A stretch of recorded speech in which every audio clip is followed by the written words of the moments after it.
today. Hello, YouTube. Whoops. I accidentally did not stream to you. Well, that's okay. The ambition now is for Twitter to mostly be the recipient of the streams. So I'll put because with Twitter, I have less doubt that they are censoring me. YouTube might not be, I don't know, but I have less doubt of it. So there you go. I just posted the link to the Twitter thing in the YouTube live chat in case anyone is watching there. See, I'll try not to remember that, not to forget that next time, I think. Anyway, where was I? Her father, is he very Irish? He looks like he might be. Let's find out. Everyone knows her father's a lunatic. He was in here tonight, raving. Whoa, slow down, Maurice. Oh! Maurice. There you go. I mean, that makes things clearer.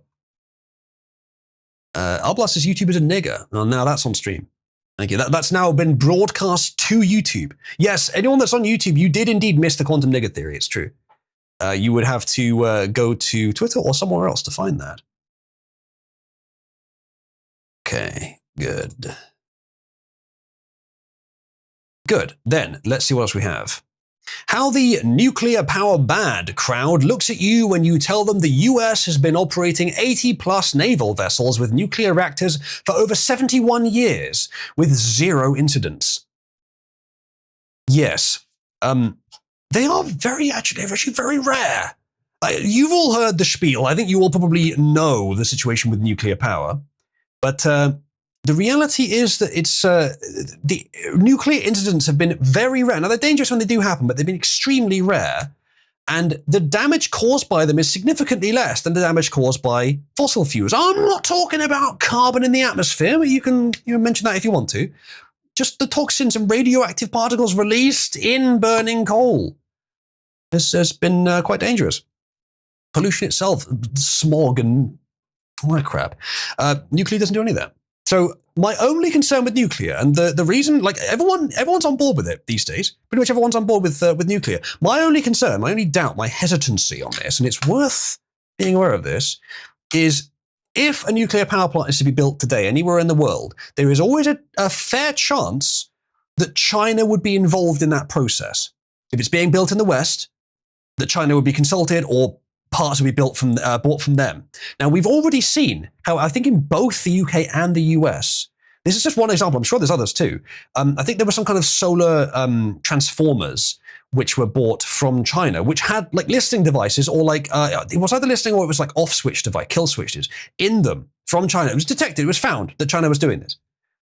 Don't give them any access. The nuclear shit should be built 100% in the nation, or at most a trusted ally like the UK and US could provide parts. But that's all. That's my doubt. And I do have the concern that nuclear power is currently gaining in popularity. And a lot of influencers, even slightly leftist ones, are saying it's good. When everyone agrees on something, maybe a little bit suspicious. That the only reason it's growing in power is because China wants it to. That everyone is okay with it doing so, except the green retards. But that China is okay with it doing so. And China's influence, subversive influence, which I suspect it has a lot, is just letting it happen because then there's a good chance they can be involved. So I'd be cautious about that. Pug says, the funniest part, the Russians had a liquid metal-cooled reactor on their Alpha subs, and when it accidentally shut down, they couldn't start it up again because it had frozen solid in the pipes. You can make nuclear reactors these days that fail safe. I think that as long as you... the competency crisis really my only doubt, and China, but the competency crisis, if you build it properly, it can't fail these days. You can do that. So for instance, if you source and build everything you need in the nation, then how will Jews profit? How do you expect them to make all the money they can without brown slaves? Whilst that is, in some cases, a problem, I don't think it necessarily applies here. Yeah, it might do. A ton of nuclear power plants in the States that are 75 to 99% built, but abandoned because oil companies built them just to milk government funding. That's interesting.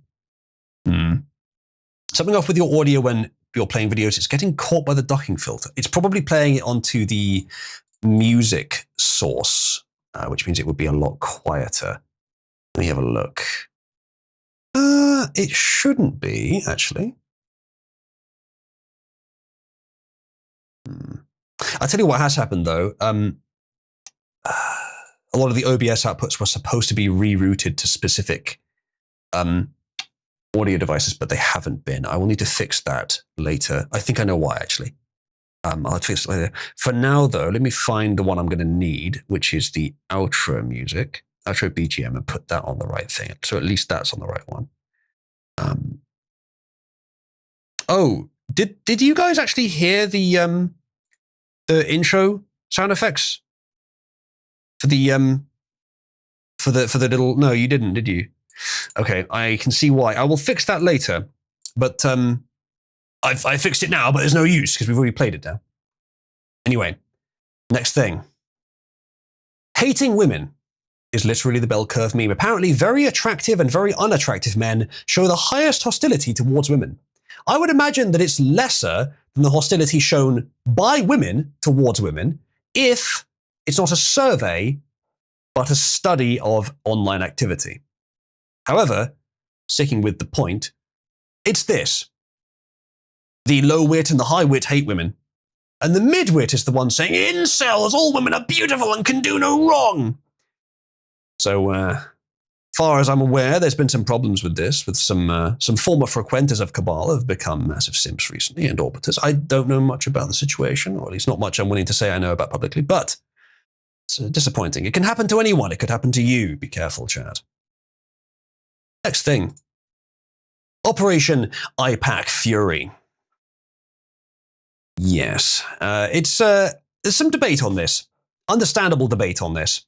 There are, I think, many people who it aligns with their worldview for it to be what Israel wanted the US to do and for the US to be just doing it because Israel wanted it. There is some reason to believe that may be true. There is some reason to believe the opposite as well. I think there's some which are more clear-cut. This one is harder to assess. Now, Trump said that we thought Israel were going to do it anyway, so we moved in. There's lots of ways to interpret that. It doesn't necessarily mean that Israel tricked them into or forced the US into doing it. There's many reports that say the opposite as well. It's hard to know. But generally speaking, Trump is too Israel-friendly. At least he seems to be. The question is, what proportion of what is done that Israel likes is also actually better for the US? If you say 0%, you're probably wrong. If you say 100%, you're also probably wrong. I'm afraid to say. I think it's one of those cases where they have to make a judgment case by case. I think the US is far too, West in general, far too subservient, far too lustful of Israel. But would it be better for them if it simply didn't exist? Maybe, but there would be downsides, I expect. They would lack access. Because, don't forget, a nation is not just within its own borders. It's also the power it has access to in the world stage. So, I don't know. I'm not coming down hard on either side of this, but I think both absolute positions miss stuff. But it is a fun name for it. Tactically, things are looking pretty good, says Arbla. Well, it wouldn't be difficult for that to be the case. Iran is not a piddly, tiny country. It has or had a military. And there have been some bumps in the road, so it seems, in taking out that military, although it's not exactly clear what those bumps were. But you would expect the US to be able to topple their military. To be fair, Iran's military has been directly preparing for exactly what's happened for decades. But it does seem like almost all the military is gone. And what may remain, it's questionable whether it does, what may remain can't really be used. They did kill some Americans, but not very many. It's bad that they did, but it would have been better if it had been done with 0 casualties. But there are certainly arguments that it was better to be done at all. I'm not sure, though. There's a distinct possibility that the people protesting in favor of removing the Ayatollah and replacing him with the Shah were paid protesters. You always got that possibility. You always got to assume that. Something I didn't consider was a possibility when I was looking into it, I will admit. But one must assume. But they might not be. I don't know. It is questionable why they've lost like 30 or 40 members of their ruling class, like really the top people, and they still haven't had a general revolt to replace the government. I don't, as far as I know, there is not a managed transition of power yet. It's still just whoever happens to be next in the line of succession is in charge. Islam greater than government, yeah. So,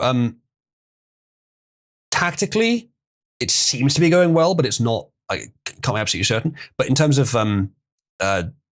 governmentally, it's much less certain. And in terms of whether the people really wanted this, it's a bit hard to tell. All these top guys were just hanging out in the open. A lot of them were. Insurgent tactics against a shipping bottleneck is admittedly effective, but still desperate. Yeah. I don't expect that to last, incidentally. All right. Let's see what we got next. I'm not going to talk too much about the Iran stuff today. Oh, yeah. Here's one for Nachos. Wolf, I assume you've already bought her this. Water droplets necklaces. Yeah, that's what that is. Yeah, that's what that is.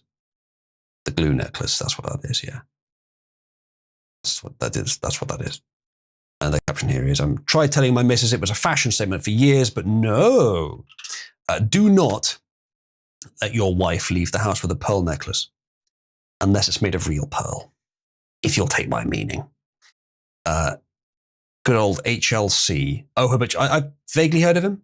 I suppose I should become more acquainted with these Twitter users if I want to try and use Twitter to grow my my presence, which probably is a good idea. Again, I don't know if it'll work. I don't know if the content is really that broadly appealing, but it is at least. Hold on a second. I'm going to have to close down Firefox quickly. Has anyone else noticed that there is a memory leak in Grok specifically, but maybe also on Twitter? I noticed it on Grok and also well, it seemed like the media studio, ex-media studio, but it may not have been. But I've noticed it in Grok. A really fucking bad one. Yeah, but Pug, specifically on the Grok page, where it just churns up memory and it locks up the resources of the system. I've had to restart Firefox a few times just to stop it from doing this. Anyone else noticed that recently? It could be the combination of Grok and Firefox. I haven't tried doing it in Chromium, to be fair. Give me a second, chat. I'll have this back up in a sec.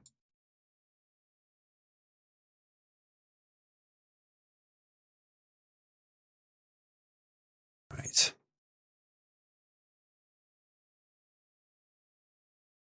There we go. Hey, it actually kept the Windows selection. Okay, good. Let's see if the Twitter stream is still going. Hopefully the page doesn't start to crash. Okay, no, good. We've got more viewers than I expected watching on Twitter. Hello. Hello, you funny little men. If you're watching on Twitter, the best place to join for live interaction, as you can see here, is Discord. So go to discord.oozloo.net or cabal.oozloo.net or cuck.shopfatataku.com. It's a quieter evening today. The weekdays usually are. But we'll probably do something fun after this as well. We'll probably continue watching Stargate, and there's some other fun mini games that we can do. The interesting tip was just refactor to simplify the browsers. No fucking way a tab takes 300 megabytes. Yeah, there's a lot of other features in there. It is just kind of a virtual machine. Every tab is a virtual machine. It has to do a lot of shit in the background. Don't forget V8's in there as well. V8 might be the most complex computer program ever created. I don't know about that, but it's up there. It's a just-in-time compiler for JavaScript. Basically, you take JavaScript, which is a language designed in a week or something, and you make it fast enough to compete with proper compiled languages that have been in development for years. That's what V8 does, and that's fucking impressive. What V8 can do is it can take JavaScript from being 30 or 40 times slower than most compiled languages up to 4 times slower. That's pretty fucking impressive. And the V8 has to do a lot of complex stuff to make that happen. So I don't know how much space V8 takes up. And you don't have to have one per tab, I don't imagine, but you've got to have a session, an instance of V8 per tab. When you're off stream about processes to see memory usage per page. Yes, I am aware of that. Actually, I was looking for that the other day and I couldn't find it. I was looking for performance and then memory and processes. That's what I was looking for. The Firefox Task Manager. Yes, I'm aware of it. Thank you. I generally prefer Firefox because it just has UI features I like better. The sidebar, for example. And the extension for tab management, for tree tab management that I use is the best one, but it's only available in Firefox. Argos Liquid UK takes 300 megabytes. That does seem like a lot. Yeah, I wonder why. You probably could analyze it and find out why. It's really a lot of little things. It's really not one massive thing. It's just a lot of little things. Well, make sure that you have tab unloading turned on. And then you'll only have the tabs loaded that you actually need. And then if you click on one that's unloaded, it'll just reload it. That'll save a lot of RAM overall. You really shouldn't use a browser in modern day without that turned on. Next thing. Breaking. Iranian state media claims there will be a surprise announcement that the world will remember for centuries. Half-Life 3 tomorrow? You know, this picture of Mr. Gordon Freeman here reminded me of DLSS 5. So that's the next thing we're going to look at. DLSS 5 has happened.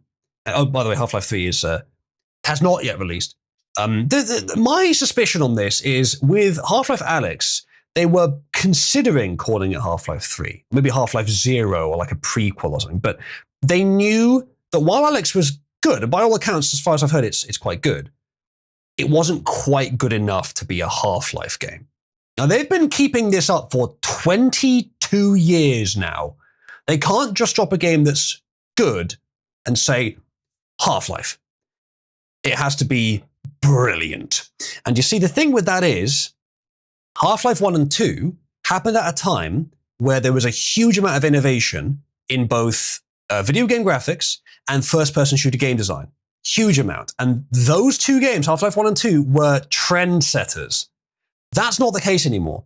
The genre has peaked, maybe the wrong word, plateaued for sure, in its variation and creativity. Where there is innovation these days, it is so much slower than it was back then because we've just found the best strategy, at least for now. We've at least found a local minima. Maybe there's some other minima somewhere else that's a lower point, if you understand the analogy, but something better that we'll have to find by doing something radical. VR was the reason that they made another game in the Half-Life universe. Because it's new. It actually allows them to innovate and do something totally different. But I just think that wasn't enough on its own for them to say it's in the mainline series of Half-Life, for them to say it's Half-Life 3 or even 0. Make it a spin-off, which is what it seems like instead. So will Half-Life 3 ever release? Gabe will hold on to it as long as he wants, or probably never. But if it ever does release, it will be because there is some huge opportunity for innovation in the genre, which is probably never going to happen. But maybe. Anyway, DLSS though, the first few versions of DLSS, so the first 4, they all, let's just get this up. They all did this, they all took the strategy of just add detail. So you'd get the way you train the AI is you'd get an image which was really high res, an image that was lower resolution but of the same thing, and then run the AI until it could turn one into the other. That's generally how they work. And DLSS, it got better over time. 4, as far as I've seen, is really, really good. You can get acceptable visual performance out of like a 640 by 480 image, or whatever the 16:9 equivalent is, 720 by 360. Like, you can upscale to 1080 and it's like 90% as good as the original. And the performance is, I don't know, 4, 5, 6 times better. So having that tool available is mucho primo. Now, it does mean that GPU companies have to work less hard, but at the same time, it's way more efficient. Way more people can game. You've got way more choices. If you're having performance issues, just half the resolution, you'll barely even notice. I'm generally quite bullish on DLSS before 5. And that's a different question. But generally bullish on the idea. Like, again, it's fake pixels and like the frame insertions are fake frames. There's issues with it, but I think they're overshadowed by the benefit.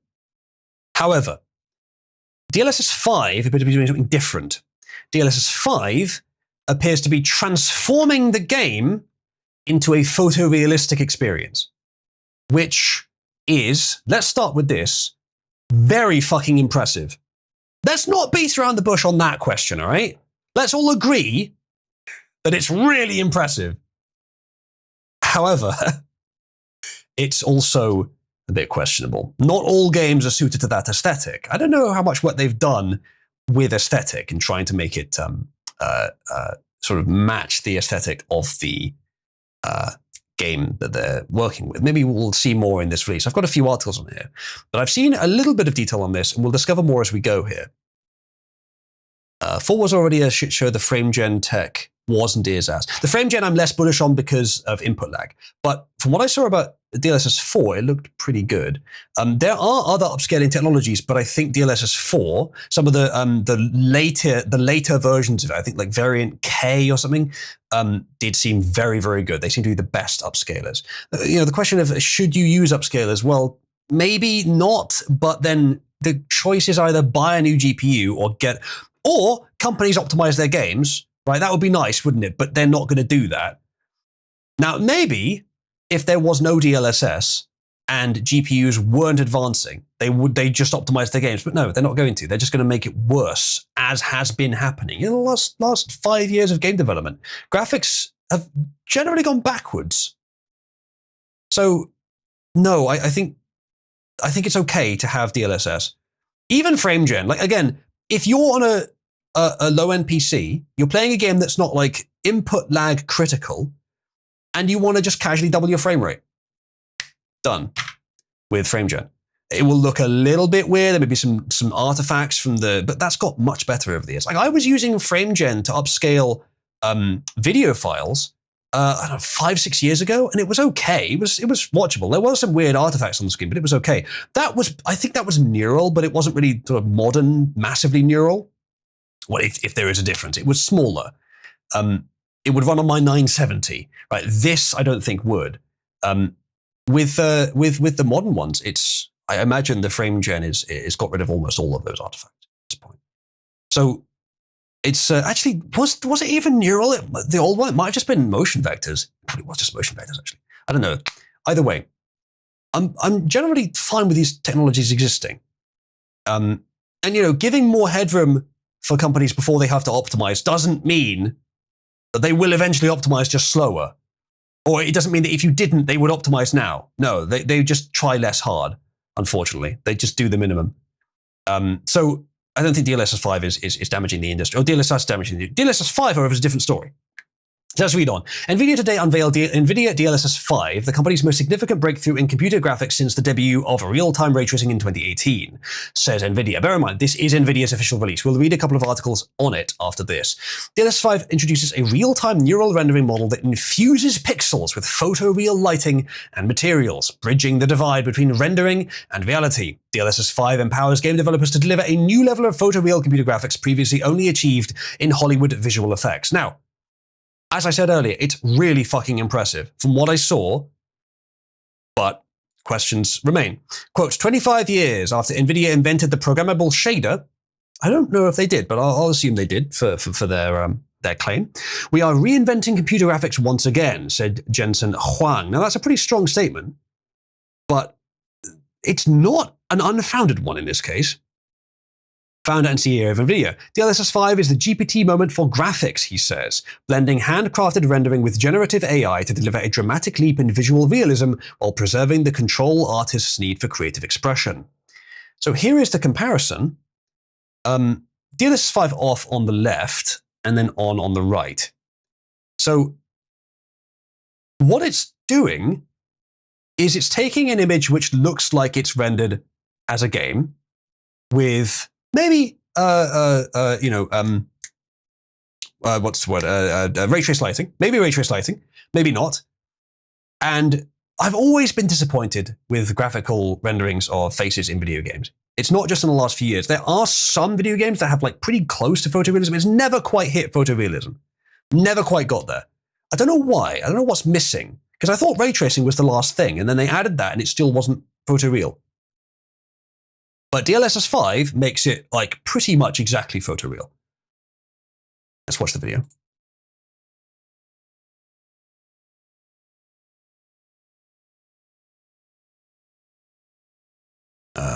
Why no audio? Oh, it's up there. Okay, let's, come on. Go away, UI. It's actually on YouTube, so I can just watch it there.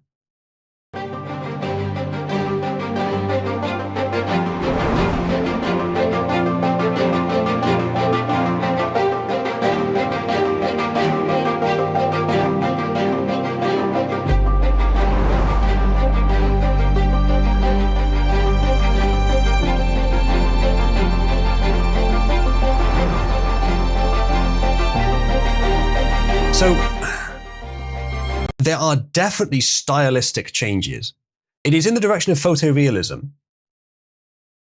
And the problem is, with the first two examples they gave there with Resident Evil, it's a game that's trying to be roughly photorealistic. But Hogwarts Legacy isn't. Its art style is not hugely divergent from the normal pseudo-photorealistic style that games use, but it isn't the same.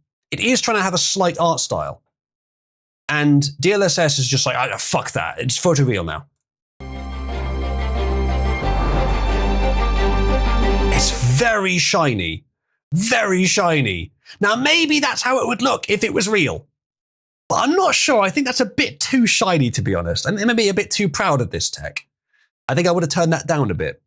Put Pong through DLSS 5. Nachos doesn't like it. A lot of people don't like it, and I understand why. But I do want to get us to agree it's really fucking impressive technology, even if it isn't correctly tuned. The fact that we can do this, and this is like a quick post layer after rendering, is really impressive. Imagine using Starfield for this. Now that's pretty good. The animation is still a bit non-photoreal, still a bit Uncanny Valley, and that's really something you'll get with this. There's quite a lot of Uncanny Valley. Maybe what this is trying to do is, maybe games are stuck on the okay side of the Uncanny Valley, and this is trying to bridge the gap. But depending on the frame, on the animation style, on the game, on the time of day, it'll skip part of the Uncanny Valley and land in it. Sometimes it'll skip over it successfully, and then like every frame it has to redo this skip. Sometimes it'll get in the Uncanny Valley, and sometimes it'll go over it. Usually probably over it, but often in it. So overall, it's probably going to be a more uncomfortable experience. DLSS 6 might be like a 99% success rate of skipping over the Uncanny Valley, but DLSS 5, I think, is going to be the teething trouble.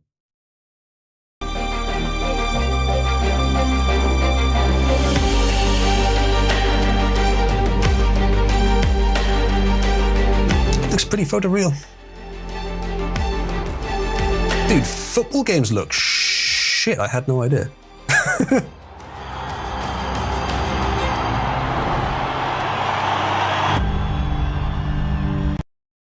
It's pretty big improvements.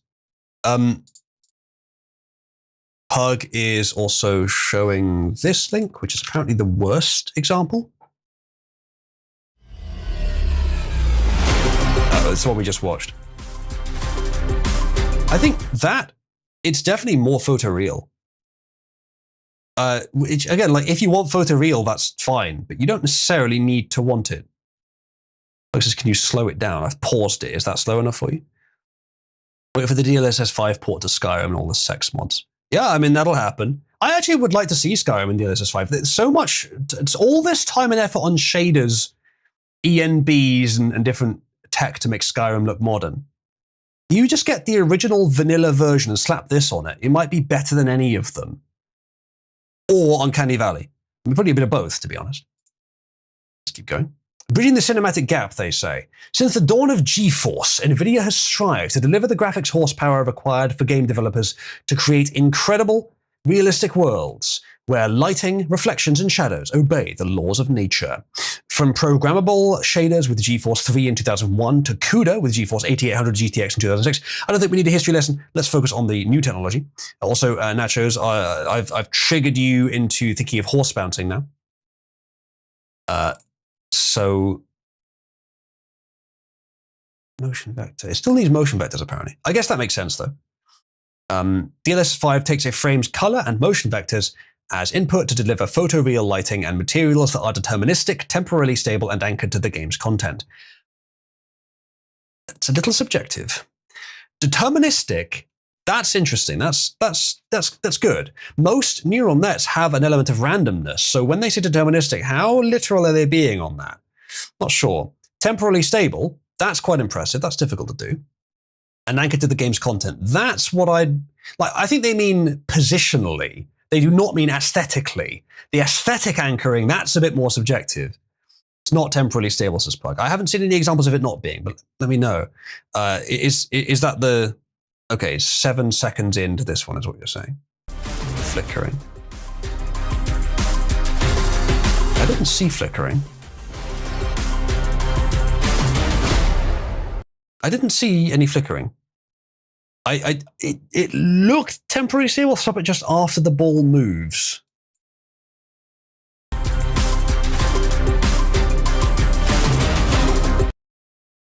So like here.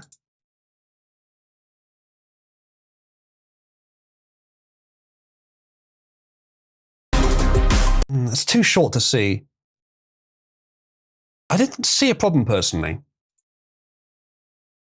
The AI model is trained end-to-end to understand complex scene semantics such as characters, hair, fabric, and translucent skin, along with environmental lighting conditions like frontlit, backlit, or overcast, all by analyzing a single frame.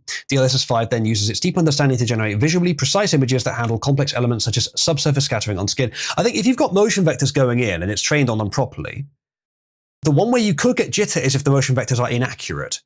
I don't know. I think that might not be a dead easy thing to generate in a game. Like a depth mask, I think, is easier. Motion vectors, I think, is a bit more subjective. I don't know that for sure, though. So maybe if you generate imperfect motion vectors, you get jittery output.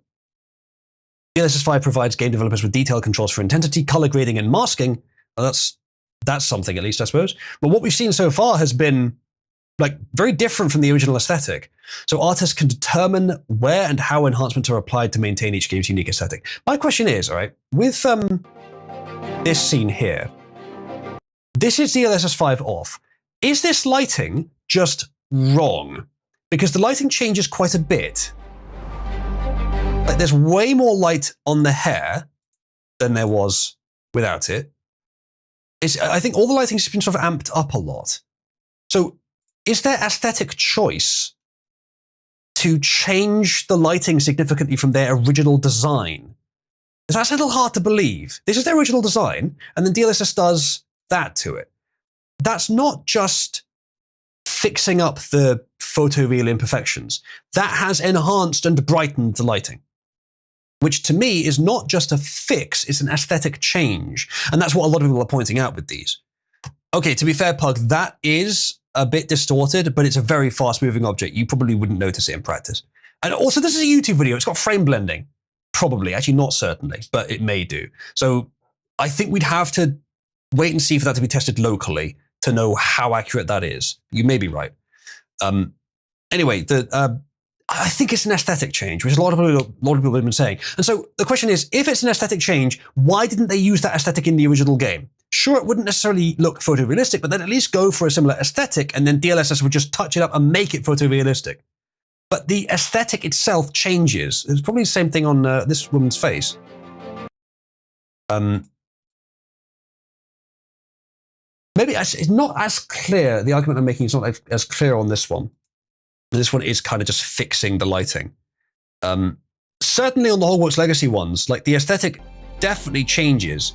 You see this woman, it's the Hogwarts Legacy aesthetic is just a little bit flat shaded.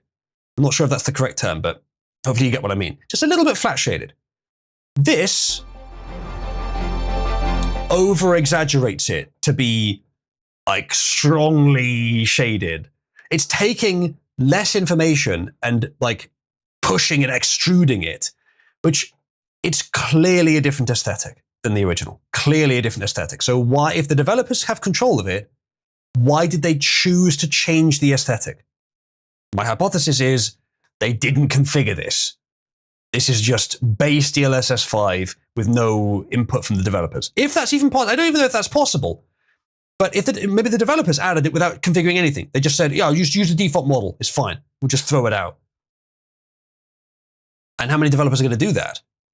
You had the option of using DLSS 5, which will make it look photorealistic, but destroy the aesthetic specifically because the developers didn't pay any attention to that feature. Well, unfortunately, that's a persistent problem that could happen at any time with any feature. That wouldn't necessarily be NVIDIA's fault, but that's best case. That's if Hogwarts Legacy's developers put this in themselves and chose to let the aesthetic change. The game is a couple of years old now. Maybe they care less. I don't know. I doubt that's it, but maybe. You would have thought, though, I don't know, maybe there is a default model that you can use if the developers haven't configured. I think you can. As long as you've got the NVIDIA graphics card, you can force it on for any game if the developers haven't configured it. So I'm guessing that NVIDIA had permission to do this, but the developers didn't add DLSS to their game themselves. NVIDIA just put it on top. And then, that's the worst example, I think, with her face. His face, it's not quite as bad, but it's really shiny. The model it's having to make inferences about the lighting, but I think it's inferring wrongly here. It's going to look so shitty with high action scenes. All frame generation shit always looks bad. This is going to be a mangled mess. To be fair, in their demo, it's entirely still frames where they show it in detail, and then something happens, but not for long. Usually not very fast either. So you might be right. Yeah, might be right. We'll have to find out, but my impression on this is that the skepticism of DLSS 5, as skepticism always is sensible, but perhaps too conclusively negative. We haven't really seen it in action yet. The demos that we've seen have the problems I've listed, but it may be a trade-off people would often choose. You can make your game look pretty much photorealistic for almost free. Just click a button. A lot of people would go for that, even if the motion looks a bit warped. Like, you don't have to use it.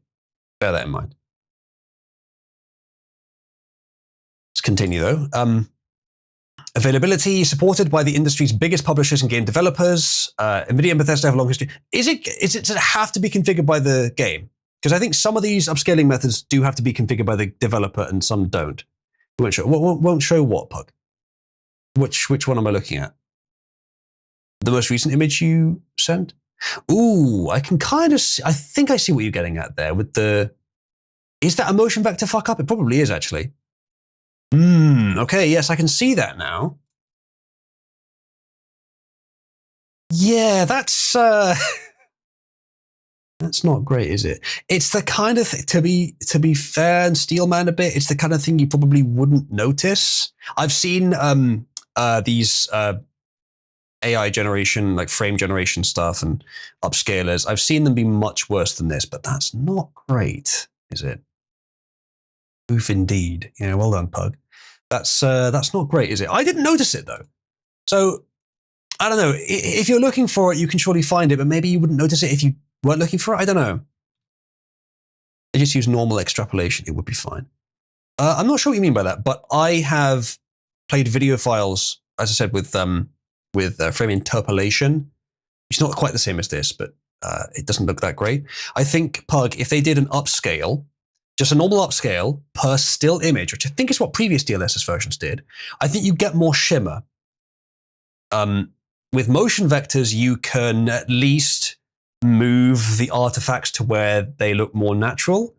I guess that's why they're using. I mean, you put more accurate information into an AI model, and it will produce better results almost always, as long as you're testing it correctly, everything else is correct. So putting motion vectors in really can't hurt, I don't think. The stills look worse than the originals. I don't know about worse. As I said, the aesthetic is different, but they do look more photoreal, which again is not what everyone wants. Won't this tech be used to censor information? I don't see how. It could be, but they could do that anyway. The pixel velocity is from the meshes. This upscaling is apparently done purely in screen. It will be done in screen space, yeah. It just uses the pixels and the motion vectors. Which, as I say, I think previous DLSS just uses the pixels, not even the motion vectors. I might be wrong about that, though. But they're advertising it like it's new. I love how they're talking about Bethesda as if Bethesda's going to exist in 5 years. Oh, sorry, I didn't mean to hit you with that fucking radical truth bomb all at once. I'm sure I'm not the first one to think it, but are they even working on Elder Scrolls 6 now? Let alone have they been for years? If they picked it up after Starfield, like quickly after Starfield, I'd be a little surprised, but that's still years after that trailer. Off to bed.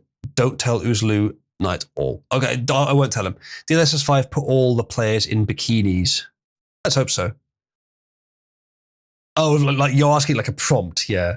They never should have announced it. Nachos, I am pretty sure, I've said this before, I'm pretty sure that they announced it specifically so that Microsoft would buy them. If they were out of money. And Todd wanted to make Starfield. It was shortly after that they were bought. There was nothing to the trailer. It was just brand recognition. And they were like, hey, if you give us a lot of money, you get this. Watch this. And then just play the trailer. Something has happened. Let's fix that. That should be fine. Okay. Ignore what the developers are saying. Another example here.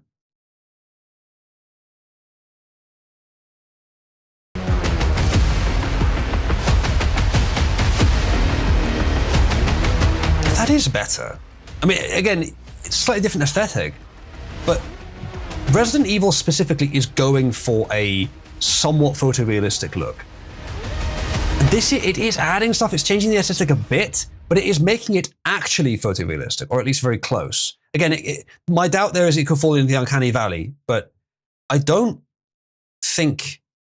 I mean, look, it's definitely better. It's definitely better, but the questions are like, okay, but at what cost? But it is definitely better. It has changed something. Oh no, I think they're taking this to an animation actually.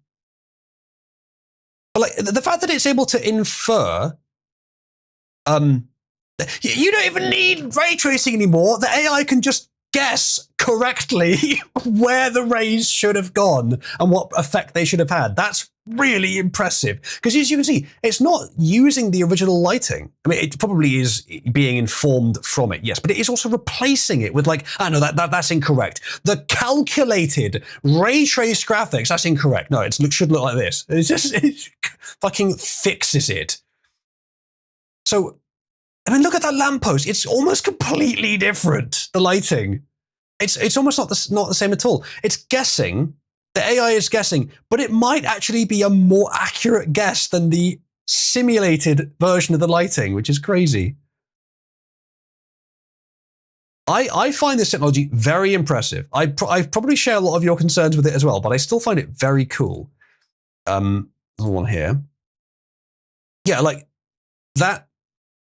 That's not. I wouldn't say that's quite photoreal, but it's closer than this. I think maybe the lesson here is that Resident Evil, the graphics is not very good. To be fair, maybe I was mistaken. Maybe they aren't going for photoreal. Maybe they are going for a more flat shaded look. Is this just like the Unreal slop aesthetic? Is that what this graphic style is? It's not a style or an aesthetic at all. It's just what you get by default in Unreal. I don't know. Is it even Unreal? And then boom. Like the shading is there's much more depth to the shading. Even the eyes look more detailed. It's definitely more real. It goes from like, I don't know, 60 to 70% photoreal to 90 to 95%. For probably basically free if you've got the right graphics card. That's pretty impressive. But yeah. A lot of the lighting does change. How can it infer what that shit in the background is from so little information to render the lighting? I don't imagine it can. And so what DLSS 5 replaces with the lighting in the background might be wrong frame to frame. That's a good point, actually. With motion vectors, it should, though from what you linked, Pug, it can't. It should be able to cancel out most of those motion artifacts. But with lighting, it's going to have different context frame to frame because it's screen space, which means if you're in a frame where you've got an object close to the camera and it gradually pulls away, the lighting from that object is likely to change as it moves significantly because there's more context for the frame. So that could be a problem. I wonder if they've done anything about that. Perhaps they've trained the model to mostly obey the lighting of the frame already, but it's clearly not doing that. You look at the lamppost on the left again, like it's completely different between DLSS off and on. But the DLSS on for the lamppost does look better, in my view. It looks more real. Again, maybe the aesthetic is supposed to be a bit darker and dingier, and then this makes it is like paler. The whole scene is paler. But the lighting is realistic. I think, okay, one thing I will say is that it works the best on this. Look at the buildings just above her head here. They don't quite look real. They look pretty good, but they're not quite real. Now, like this, that could be a photograph. That's the part I think is improved the most. Is like stuff that you tend to see every day with fairly complex shapes. Yeah, that's a good point. It is meant to be dark.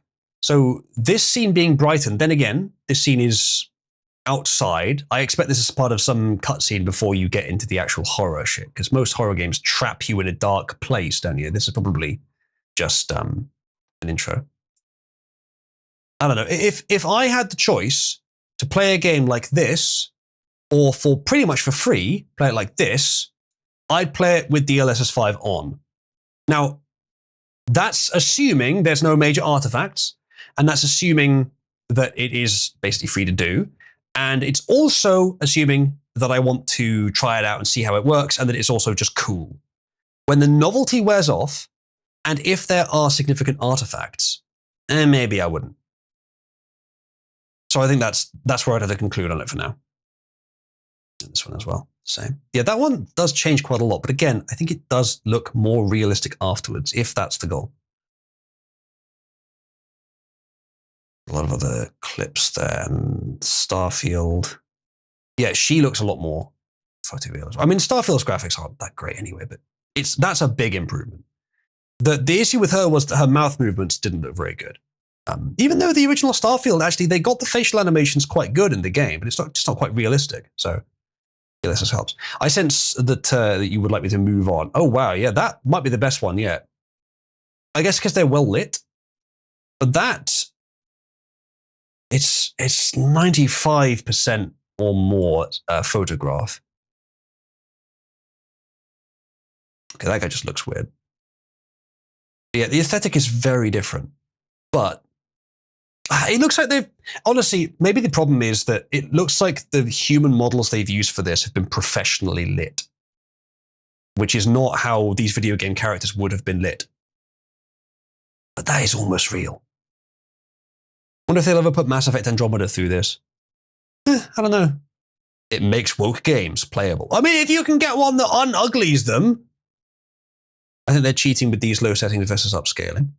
Honestly, Wolf, they're not cheating. They're giving us the cheats. They're letting us use them. So I'm okay with it. Okay, let us move on. But I think I've said my my piece on this. It's a scene without people. I mean, let's just do a very quick look at this. That's with it on, off. Honestly, both are nice in different ways, but that does look more photoreal. Yeah, I think I play with it on, personally. The render looks a bit more exaggerated, a bit more popped, but then the photoreal one is just like casually, this is how it would look. I quite like that. I think I prefer that. That would be cool, though. Okay, DLSS 5, assume it's exactly as bad as you guys think it is. DLSS 6, though, if they can fix those flaws with it. Free photorealism and you're blackpilling.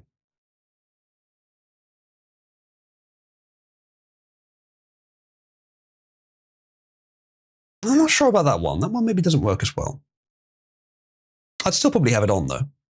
The best fix is to make a good game. Well, of course, but that's difficult and expensive. And faking it after the fact is apparently cheap these days because we have fucking amazing technology. Damn, she's cuter when she's in DLSS, I have to say.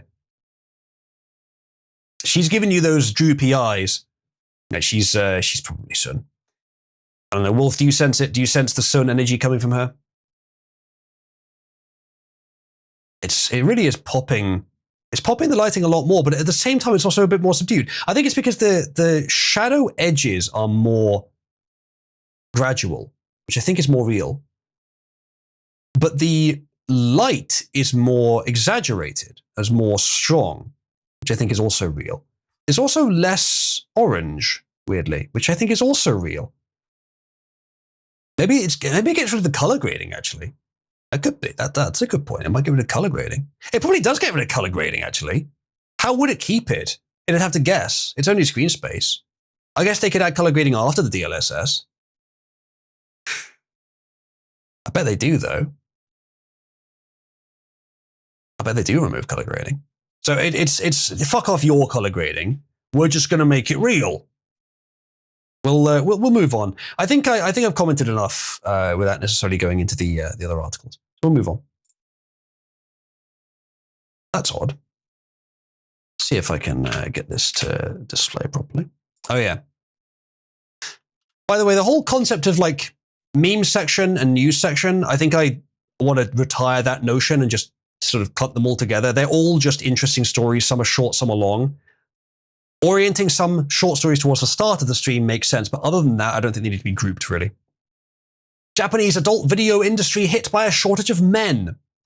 There are only about 70 active male performers compared to roughly 10,000 actresses.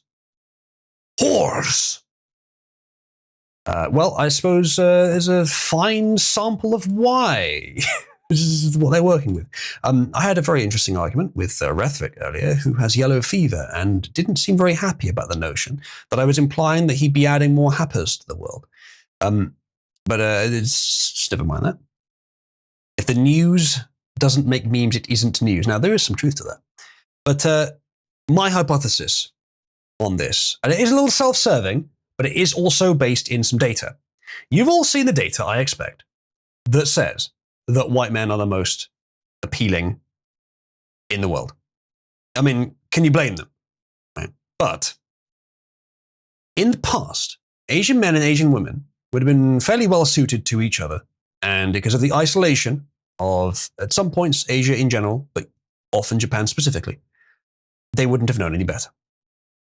Now, Japanese women have seen white men and they can't get enough. And now Asian men, with their precise instruments, are just not quite doing it for them anymore. The standards have gone up, but Asian women do quite well in these ratings, better than Asian men do by comparison. They're pretty much almost tied with whites, if not probably above them sometimes. I think your hybrid Asian woman, white woman is probably the most beautiful overall genetic phenotype. Phenotype's the right word there. With whites second and Asians somewhere in third, if you take the best examples of each. So Asian women are still high up enough that many in Japan can fulfill the standards which have become somewhat globally informed, but not many of the men can. That's my hypothesis on why this is the case. Pug says I can be his manager. What, him? You want to be his manager in porn? Wolf says, I checked and they actually are cheating on those DLSS on-off things. Settings that people have on now in-game, like subsurface scattering, are disabled in the off shots, making it look much more of an improvement than what it actually is. I hope not, because if that is the case, my analysis needs to be revised. I took them at their word. I'll have to look into that later. No matter what the most ugly race is, the Australian arrows, yes. Hybrids aren't better than white women. The only reason they tend to look better is because they aren't as fat as white women on average. I think that's a reductive analysis, Sick Puppy. I'm talking about the best of each group. And to my eyes, Asian white mixes just slightly better than whites. And then Asians below that. But it's debatable. People may disagree. Hope is the first step on the road to disappointment. Well, I'm still interested to see what it produces. Even if those comparisons were erroneous.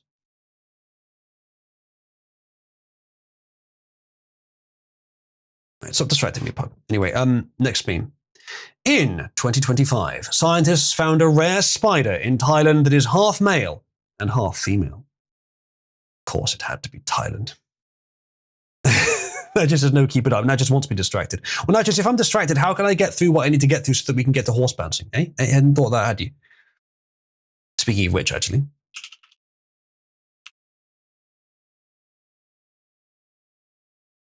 Should we do a round of horse bouncing? That's high enough. We could do a round of horse bouncing after today's stream. Won't be here for Honspons, won't you? Well, then why did you just say yes? The DLSS image shows the game's native rendering, which may lack advanced lighting and subsurface scattering due to the performance constraints. DLSS 5 synthesizes these effects in post-processing using AI to simulate realistic skin, lighting, and materials, not by enhancing the engine's rendering, but by hallucinating them. Hallucinating is the wrong word because it is fairly accurate. It's inferring. It's predicting. Critics argue this is misleading because it compares a raw, unlit render to an AI-enhanced version, making DLSS 5 appear to do more than just upscale or optimize. NVIDIA admits the AI doesn't understand PBR materials or geometry, it only sees 2D frames, so the subsurface scattering is an educated guess, not a physically accurate simulation. No, but it seems to be a very good educated guess, to be fair. I thought it was going to be now I have about 25 minutes. Well, that may not be enough time, I'm afraid. Someone has just thrown some cash at me. If we do Honspons, by the way, Marketillo, the version of the game you've built, is Windows only, as I think you know. So I can't run it here. And maybe I could wine it, actually. I don't know if wine would work with it. It probably doesn't have very many dependencies, does it? Could try it. A good guess, but my point still stands that they are cheating to some degree to make these look way better. Okay, misunderstood you earlier. My response is to the idea that NVIDIA is cheating by making it easy for themselves. I answered that earlier. However, if they're cheating by giving misleading images, that's a different matter. Now, if what they've done is they've taken the game's graphics, turned the settings down, and then just done a comparison between those settings being down and DLSS 5 being applied on top. Just that raw comparison with no change in the graphic settings underlying the DLSS version, that's okay. It's still a bit misleading because it's not showing the best the game can do. That's definitely still misleading, but it's not a lie. But if they have changed the graphic settings to turn on more graphics options, and then added DLSS 5, both in the DLSS 5 on version compared to the off version, off is a lower graphic setting than either of them used, that would be a complete fucking lie, I would say. But if it's the first one, it is still misleading. So yeah, I'll be with you on that. You have the Wasm one. Don't know how it would be. I don't know how to launch Wasm, actually. I don't know how to do that. Maybe you can just open it with a browser directly, but I suspect not. Wine works with. Okay, fantastic. I could try that then. It's more that they are turning off standard options of surface scattering. So yeah, so the idea there is that it wouldn't be showing with DLSS off the best the game can do. It's showing a degraded version and then DLSS 5. So they probably argue that it is going to be a classic common use case of DLSS 5 because it provides those effects. So it's showing what would happen if you had it off and then turned it on. But it's not showing how DLSS 5 compares to the best the game can do. So they could sidestep this. It is misleading, but they could sidestep it by saying it's just a comparison of off to on in a standard use case. Not, it's a comparison of the best you can do without it versus the best you can do with it, which is what people will be inferring that it is, at least in part. So that's the misleading thing. Fair enough, that's interesting. You have to do a localhost server thing, just do Python. Why do I do Python? That's unbelievable. That's disgusting. Oh, I think I'll just use wine, actually. Let's see if I can. Although this is an executable that's been sent over the internet by someone I don't know in person. So maybe I shouldn't. I think I'll leave it for now. Maybe do some testing later. I don't suppose you have some way that you could host it on a website. You have some sort of quick hosting solution you could set up. I can just play it through that. All I need is for the browser to see, ooh, some Wasm. Yes, I'll run that. Or can you just run Wasm directly? Firefox run Wasm file. I bet you can't. directly.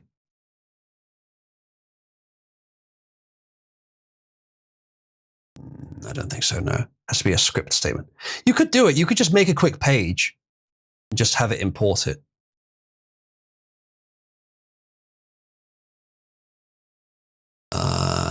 Okay.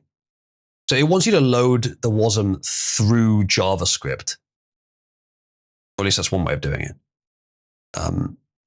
WebAssembly's not yet integrated. Oh, no, it's not yet. Okay, you have to load it with JavaScript then. God damn it. It's gay. Yeah, so you can't just open it. That sucks. Well.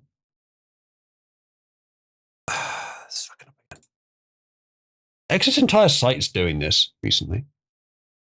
Oh well. Not like this, I can go back to my computer and put it on itch.io. Don't put in too much effort.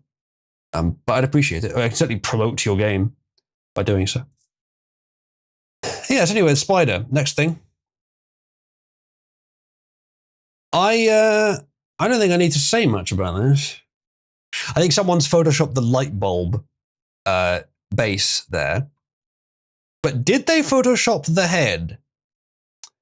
Or is that real? Straight up mega minding. Nachos, is that you? Just everyone is just Nachos. Copy image. Actually, just do copy image. Oh no, I can just do copy image link. That copy image link. Nachos Somalian. Nachos Somalian. There you go, that's Nachos. Hold on. Hooray.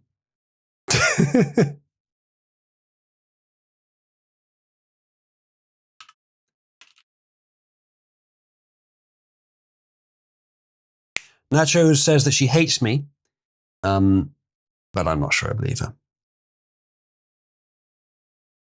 All right, there you go. Those are both added. I could also quickly manually verify them. For those that missed it earlier, the new meme system is my code, which means that you can expect a cut above the usual quality. Nachos Somalian. Oops. So if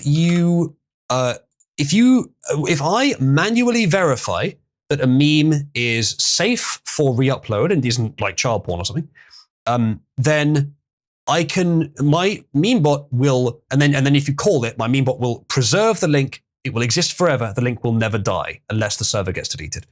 Okay, so Nachos Somalian is now verified, and Somalian is now verified. There we go. Now, if you call either of those memes right now, it will take a little bit of time to respond to you, but in that time, it will have recopied the image into a new file that Discord will not drop. It will work forever, as long as the channel it's in stays up, and the bot's not going to delete its own messages. Wow. Wow, the forehead on that one.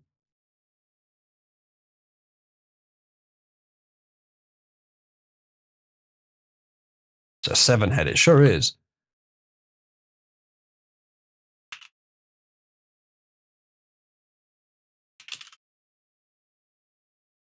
That's now clown shows.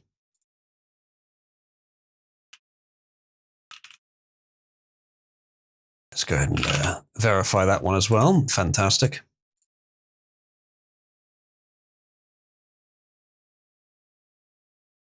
Clown shows indeed. All right, next thing. Breaking. White smoke in Tel Aviv indicates that Israel has chosen a new OnlyFans CEO. That's right. The OnlyFans CEO recently passed away. Let's see if I can find that. Where is it then? Oh, I thought I had this open. The OnlyFans CEO died. OnlyFans CEO died. At 43. Well, that's odd, isn't it? He looks a bit Jewish, doesn't he? And Radvinsky is a Eastern European name, I think. Polish or something. But he certainly looks Jewish. So Why only 43? What did he die of? Because that seems very early. Go away, Guardian. Peacefully, oh, cancer. Okay, well, if it's cancer, that explains it. I was going to start like flagrantly speculating about him being assassinated because he no longer wanted to make it about porn. But no, if it's cancer, then that could make sense. Ukrainian American, apparently. Well, then there's not a lot to say really about the death itself because cancer bad. However, a lot of people don't think he's a very good person because he did, after all, start OnlyFans. Now, to be fair, I mean, a little bit of defense of him here. While he did continue to provide the service after it became primarily pornography, it wasn't created to be that. It was created to be for anything. But it gained the reputation of being for pornography, and so it became about only pornography. If I said, hey guys, I have an OnlyFans, you would assume I was selling feet pics. But, as far as I know, OnlyFans does not require you to be naked. It's optional, not even encouraged. And in fact, for a while, I think they tried to reverse that image. But then reneged because their business would have fallen over. So, say what you will about what he looks like, about what he may have been other than that, but I don't think he's actually a bad person. I don't know, though. The idea behind it is good, but women ruin everything. Says Nachos. Rachos would assume the worst. Well, don't worry, Rachos. Someone you know actually has participated with me in my OnlyFans. I want his GPU pics. Assumes that's what will be on my OnlyFans. Well, maybe cabbie pics. Pictures of the GPU once cabbie's running on it. I mentioned to everyone that I mentioned earlier that I've been, as you know, Cabal reforms. We're still doing them. I've still been working on them. There's a lot of work to do. I'm getting through it gradually, but because of that, I haven't been working as much on AI stuff. Now, I did experiment a few weeks ago with Pixie and Archie and stuff, but I think I've got now a technique which will allow me to build a sufficient cabbie, which will be good enough. I don't know for sure, but I think I have. So I'd like to try it, but I am prioritizing the important server infrastructure stuff first. Actually, I spent yesterday working on really cool, important infrastructure that I'm going to use in all my future projects, which is specifically to that end and wouldn't help much with. Like, I don't need it for building Cabby. So, free my girl Cabby, says Nachos. We will get there eventually, but for now, trying to think. Wait, okay, yeah. Because of the way the screen capture works, I can't guarantee that I wouldn't accidentally show it. Because the drop down is sometimes viewable. How would I guarantee it? I could try and launch it in something that doesn't do that. I could try turning off the suggestions actually on the address bar. I think that would stop it from dropping down. Let me try opening it myself. I have to be very careful not to click the thing at the top. Oh, you just put it on itchy. Okay, that works. Hey, nice. Yeah, that works. Oh, there's an output console. That's interesting. H for help. Oh, it's starting. Hey, Nachos is in the lead. The way they handle the corners is very odd. Very, very curvy. Did you turn that up? Curviness. Nachos has escaped. What the fuck? What does that mean? Okay, I'm gonna have to stop this for now. We'll come back to this later. I should be able to show this on stream such that it won't reveal anything. I just have to be very careful not to click on the suggestion bar. Audio is fried. Shouldn't be. Should be coming to you okay. Clicking does that. I can't remember if racism is turned on. It was, yes. Okay. Right. We are now going to repel some nonsense. Let me just check something quickly.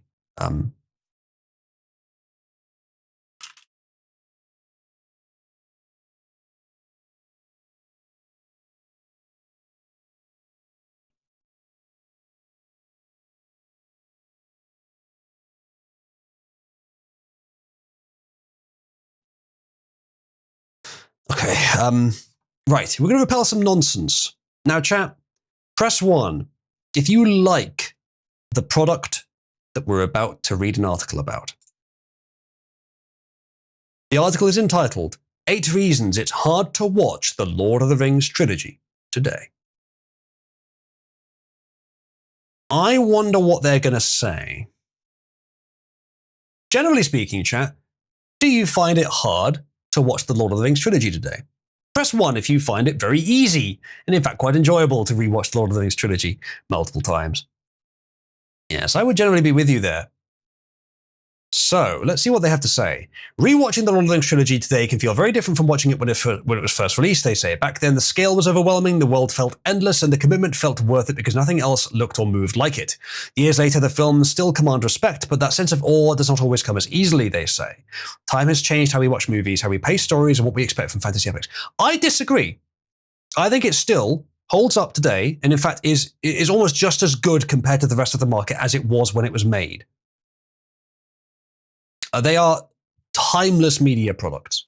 They will be just as good in 200 years, as long as humans have not fundamentally changed, as they are today. The influence of Tolkien's trilogy is undeniable. Instead, these reasons look at why modern viewers sometimes struggle to fully sink into the experience the way audiences once did. From shifting attention spans to evolving storytelling expectations, several small factors quietly add up, they say. The films remain monumental achievements, but watching them now often requires more patience, context, and adjustment than it used to. Here, if you, I'm not sure I agree with that. If it's like, maybe what they're saying is, you see, when I was young, I was really into it, but I tried to show it to my 15-year-old nephew, and he couldn't keep attention to it. That's just a young people thing. They're more, every generation they're more distractible because there's more shit going on. They have to multitask more, and every moment you could be doing something of great importance. That's the positive way of looking at the short attention span thing. So a movie, no matter of what quality, is still going to be difficult for them to focus on. It doesn't mean they don't like it. Besides which, you, in this example, the author, are of a kind of person that would particularly like it. And there's always going to be people that won't like it as much as others. So it may just be that that's what I'm assuming, right? That they've been a bit too anecdotal about this, made too many assumptions. And they've taken those assumptions as like the basis of this is true. Now let's explain why. The explanation might still be interesting, but it's not true, I suspect. But let's see what they say as why. The movies are very long and require a lot of time in one sitting. And that's true. So people with shorter time, but that's, I think that much the same as before, except for the fact it's just a generational difference. Sitting down, I mean, it's still a really long movie. People still complain about it being long back in. I remember seeing a meme, a meme from the early 2000s, back when the Boromir, back in the early Genesis days of memes. It was like, get now your CD with all 96 endings of the Lord of the Rings. I remember this meme. I don't know if anyone could find it, but people were joking about how long it was back then. Now, if anything's changed about this, it's that modern young people have lesser attention spans. At least that's the generally conceived logic, generally conceived received wisdom than people of the same age did 20 years ago. If that's the case, it isn't necessarily a bad thing, but it does mean that this problem could actually be real, but nothing to do with the way it was made or written, unless you want to cut out a bunch of it. Even a normal length movie would still pose a problem for modern audiences, if that's the case. Sitting down to watch Lord of the Rings requires making up your mind beforehand, they say. All movies do. Lord of the Rings just requires you to make it up more. Each film runs close to 3 hours, and for many viewers, the extended editions have become the default choice. They are mandatory, obviously. That turns the trilogy into a commitment of an entire day or several long evenings with very little room for casual viewing. One of the most awkward things about it is that there's 3 movies in 2 days in a weekend. But just watch 2 on one on the other. That's what we usually do. The story is dense, the world is detailed, and skipping around is not really an option if you want to stay oriented. Because of that, the films ask for a level of focus that does not align well with how people watch movies today. Viewers are used to breaking films into parts, pausing often, or watching while doing other things. I don't know if that's true. Maybe more than they were 20 years ago, but not that much. And who, when they're watching something on YouTube or a movie or something, is like skipping around to find the bits they're interested in? Because if you're looking at it for like reference information, maybe you do that if you're researching. But if you're just watching for entertainment, who fucking does that? Who jumps around if you're just watching for entertainment value? That's alien to me. Just because of that, the films ask for a level of focus that does not align well with how people watch movies today. Viewers are used to breaking into parts, etc. When these movies are interrupted too frequently, the emotional through line weakens. Scenes that once felt powerful can start to feel stretched simply because the rhythm is no longer intact. I don't buy it. I don't agree with this. Pug. I've seen that. It's funny. Do you have a link to the test? Because I'd be willing to just do that test. Hold on. Tolkien characters or antidepressants quiz. Oh, yeah, it exists. They've made it proper. Antidepressants or Tolkien. Can you guess if the word is an antidepressant drug or a Tolkien's character? That's badly worded. Bilbo, Tolkien. Correct. Next.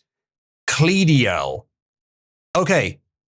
My reasoning here is the accent is not one of the accents that is used in the Lord of the Rings languages. Antidepressant. Correct. Edronax. That sounds a bit too post-Tolkien edgy fantasy name to be a Tolkien name. It's an antidepressant. Correct. I'm fucking brilliant at this. Burgill. I think I've actually heard of this one. Again, it sounds a bit too post-Tolkien. Antidepressant. Oh no! He was born around TA 2009. It was the elder son of Baragrond of Gondor. He accompanied Pippin took when he first arrived in the city of Minas Tirith. Really? I guess he was cut from the movies. I got that one wrong. Fair enough. Burgill. Azathen. That sounds like an orc. Tolkien. Oh, fuck. That's antidepressant. Never mind. Next. Desirel. That'll be an antidepressant. Okay, good. Serda. I know that's a character from Tolkien. Correct. Celebrian, isn't that Galadriel's husband? That's Tolkien. Yes, I think. Oh no, son of, daughter of. Okay, that's fine. Arrestor, I think that's going to be Tolkien. Yes. Finarfin, that's Tolkien. I know that character. Haldir's Tolkien. I know that character. Minalcar, I think that's Tolkien. I think that's Tolkien. Correct. Fantastic. Escalith. That's tougher. That's tougher. I think Tolkien. Ah, fuck. Antidepressant. Nardil. Tolkien. Antidepressant. Shit. Elendil, that's the... I know who that is. Elrond. Fuck. I don't know. What do you guys think? Elodang. Antidepressant. People are saying antidepressant. Correct. Okay. Sildenafil. Sildenafil. That sounds like a medicine. Correct. Narmasil. That sounds like a medicine. Oh, fuck. It wasn't a medicine. Cymbalta. That sounds like a medicine. Correct. Luvox. That's a medicine. Correct. Orofin. Tolkien. Correct. Sintamil. Antidepressant. Correct. Narvi. Tolkien. Correct. Amantadine. Antidepressant. Correct. Okay, I got... Why is it blocking the screen? 19 out of 24. That's not too bad. I got 5 wrong. No, that's not too bad. I did better than the average, I think, that you'd expect. Although I don't know that. Sildenafil Viagra. Okay, I didn't know it was Viagra, whatever. Okay, good. Well, now we know. Right. Good. If I do a new game, does it give me the same ones? I think it's just mixed them up. Sildenafil. That's the Viagra one. Actually, it's not an antidepressant. Bilbo, yeah. Yeah, it's the same ones. Okay. There's another one here. Play quiz. Why is there a timer? I'm on stream, you stupid bastard. Practice mode. Why can't I change it? Refresh. Timer, practice mode. Oh, for fuck's sake. All right, fine, I'll do it quickly. What am I doing here? Clickable. What am I clicking on, though? Wait, what? Pause. How do I... Oh, click the Tolkien characters. Okay. Click the talking characters. This is the same list. Celebrian, Elendil, Orifin, Virgil, Eristor, Finarfin.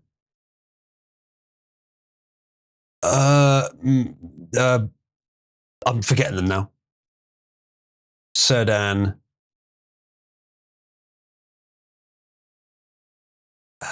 Minilcar.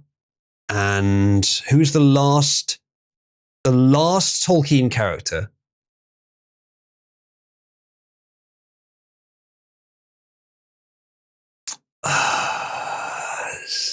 Tough one. Norval. Got that one wrong. I'm not sure what the last one was. It was Narmasil. That sounds like a medicine. Yeah, I think that was in the last test, actually. I missed that one. All right, well, that was a better one. All right, well, there you go. We've done that quiz now. Back to the article. Point 2. Some of the early digital effects look dated on modern screens. Somewhat. But they held up pretty fucking well. The only thing really that I didn't think held up too well was the compositing. Because it's a high resolution. Like if you have actors running against a green screen, or in those days, blue screen. Actors running against a blue screen, but you want to like show that they're in some amazing location, you'd have to match up the motion of the actors with the motion of the camera panning through the CGI landscape. Now, the CGI is brilliant. It's practically photoreal. It holds up today. But the matching of the movement of the camera with the movement of the real camera with the movement of the digital camera doesn't match up brilliantly. And some of the keying, the green screening, the removal, the cutting the characters out of the background also isn't great. So if you watch it in high resolution, the compositing isn't great, but for the time it's fine. And it's still, you barely notice it. Even if you're looking for it, it's fine. Other than that, the CGI there's no complaint to be made. Did you think so, chat? The Lord of the Rings CGI still holds up well today? I mean, they have fucking Gollum, who, as far as I'm concerned, has still barely been matched. Some of the digital effects look better than modern digital. Yeah, exactly. The difference is effort. Who wrote this article? How Jewish are they, says Wolf. At the time of release, the visual effects in Lord of the Rings were groundbreaking. The films blended practical sets, miniatures, and earlier CGI in ways that had rarely been attempted on such a scale. However, technology moves quickly, and what had once looked seamless now shows its limitations, especially on modern high definition. Well, it's not rendered at 4K. If it's just lower resolution, is that the only complaint you have? That's not much of a complaint. Okay, we won't be covering the Cuba stuff today, by the way, chat. We'll do that next stream. Apologies for that. Our correspondent couldn't make it. Certain battle scenes, crowd extensions, and digital creatures stand out more than intended. I don't agree. Having watched it and deliberately looked out for it, because I know that the big crowds are all simulated, and it was relatively early for that technology. So I've often looked and tried to look at individuals and see, does that movement look right? And it's damn close to seamless. You almost can't tell at all. So I don't know where they're coming from with this. What fucking digital creatures stand out more than... The thing with Lord of the Rings visual effects is it wasn't trying to stand out. It was trying to be understated and believable. The Balrog is a clearly unreal creature, but it still looks like it's there. Photoreal would be the wrong word exactly, but it still looks like it's there. Gollum is not perfect, but is still easily convincing enough to give an emotional performance, even today. So I don't know where they're coming. I think they're fucking retarded. There's nothing to this. The contrast between practical effects and CGI can feel uneven, they say, and it might pull attention away from the story in moments that are actually meant to feel immersive. While this does not erase the craftsmanship behind the films, it does affect how they play today. Newer audiences raised on what advanced visual effects might find. I don't think so. Visual effects since then have got cheaper, not better. But they've never actually tried to match the quality. I think because they know audience, like, gradually you'll attenuate to the amount of effort that you need to put into something. So with Lord of the Rings, they put in loads of effort, probably more than they strictly needed to for the films to be successful. They probably put in 50% more effort than they needed to for the films to be successful and got a 5% return on that 50% of effort investment. So it's just not worth the money. These days, they would just match it so that they get the maximum return on investment from the input to the CGI, which is probably why the CGI looks okay in movies today, but not great. It's not even trying to be photorealistic. It's just trying to convey what's happening in a way that's fun, but not very good. Lord of the Rings was like, nah, fuck it, just make it look real. And that was 25 years ago, and they succeeded. It's fucking amazing. But that's probably what it is. Like, we've probably had the technology to do photorealistic cinematic visual effects for 25 years and just don't, because it costs too much. But with Lord of the Rings, they just somehow just did it anyway.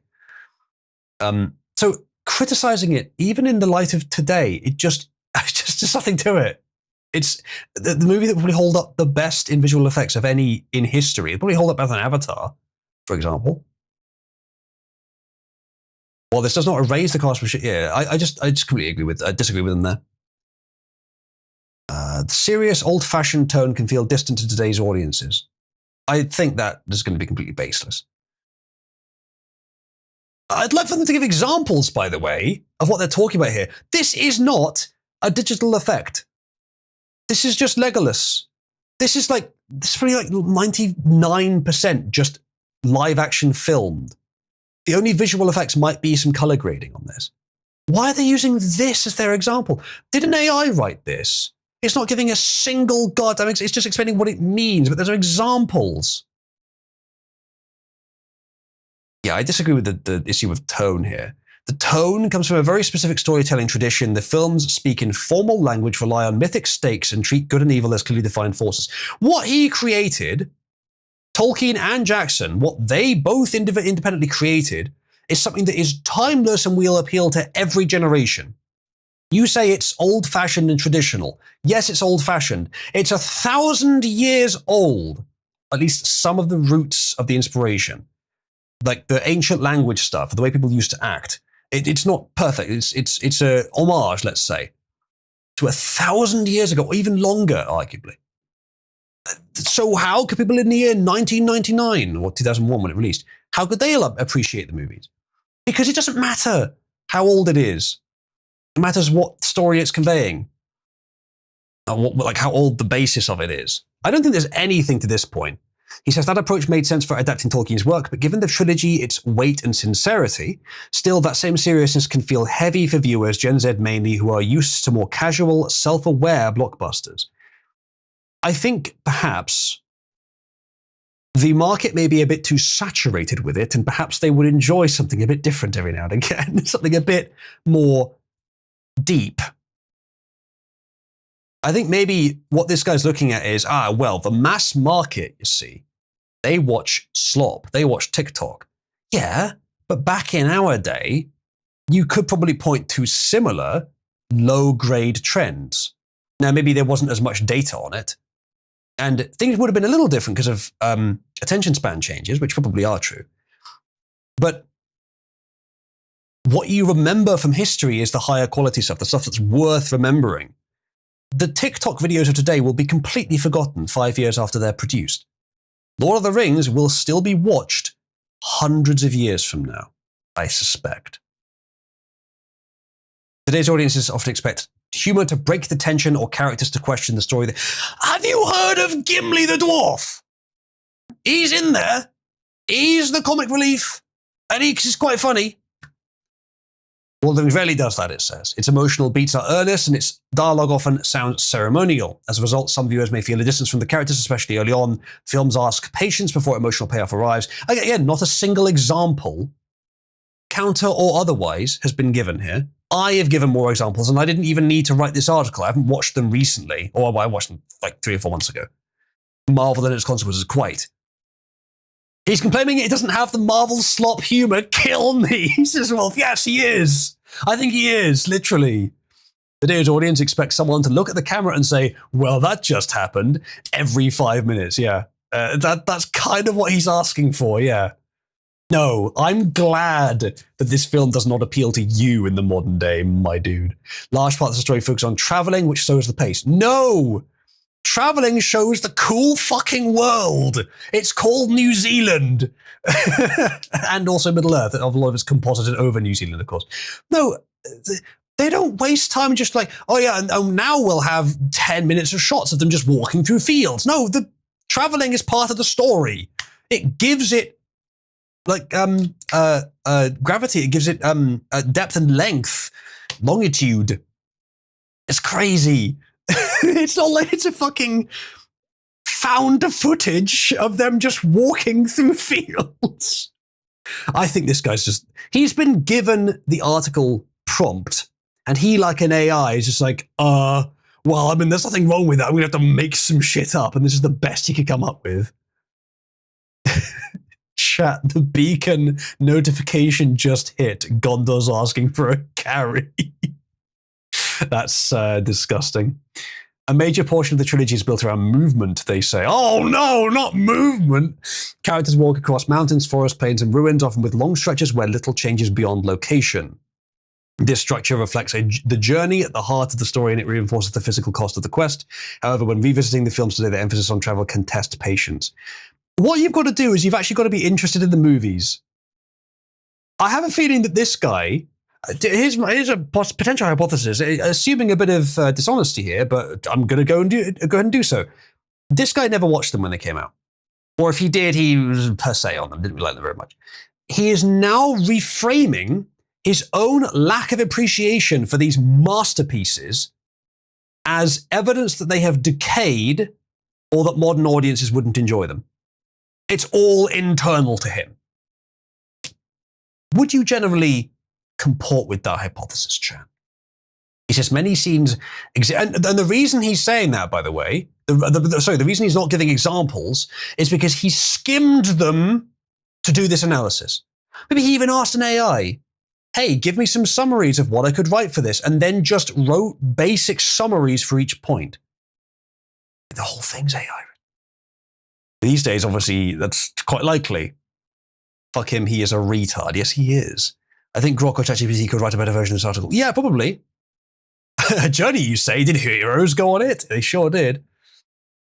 I'm not sure, actually. Is Lord of the Rings a classic hero's journey? I mean, there's like 6 different hero's journeys, arguably. There are elements of hero's journey. It's not a clear-cut one, I don't think.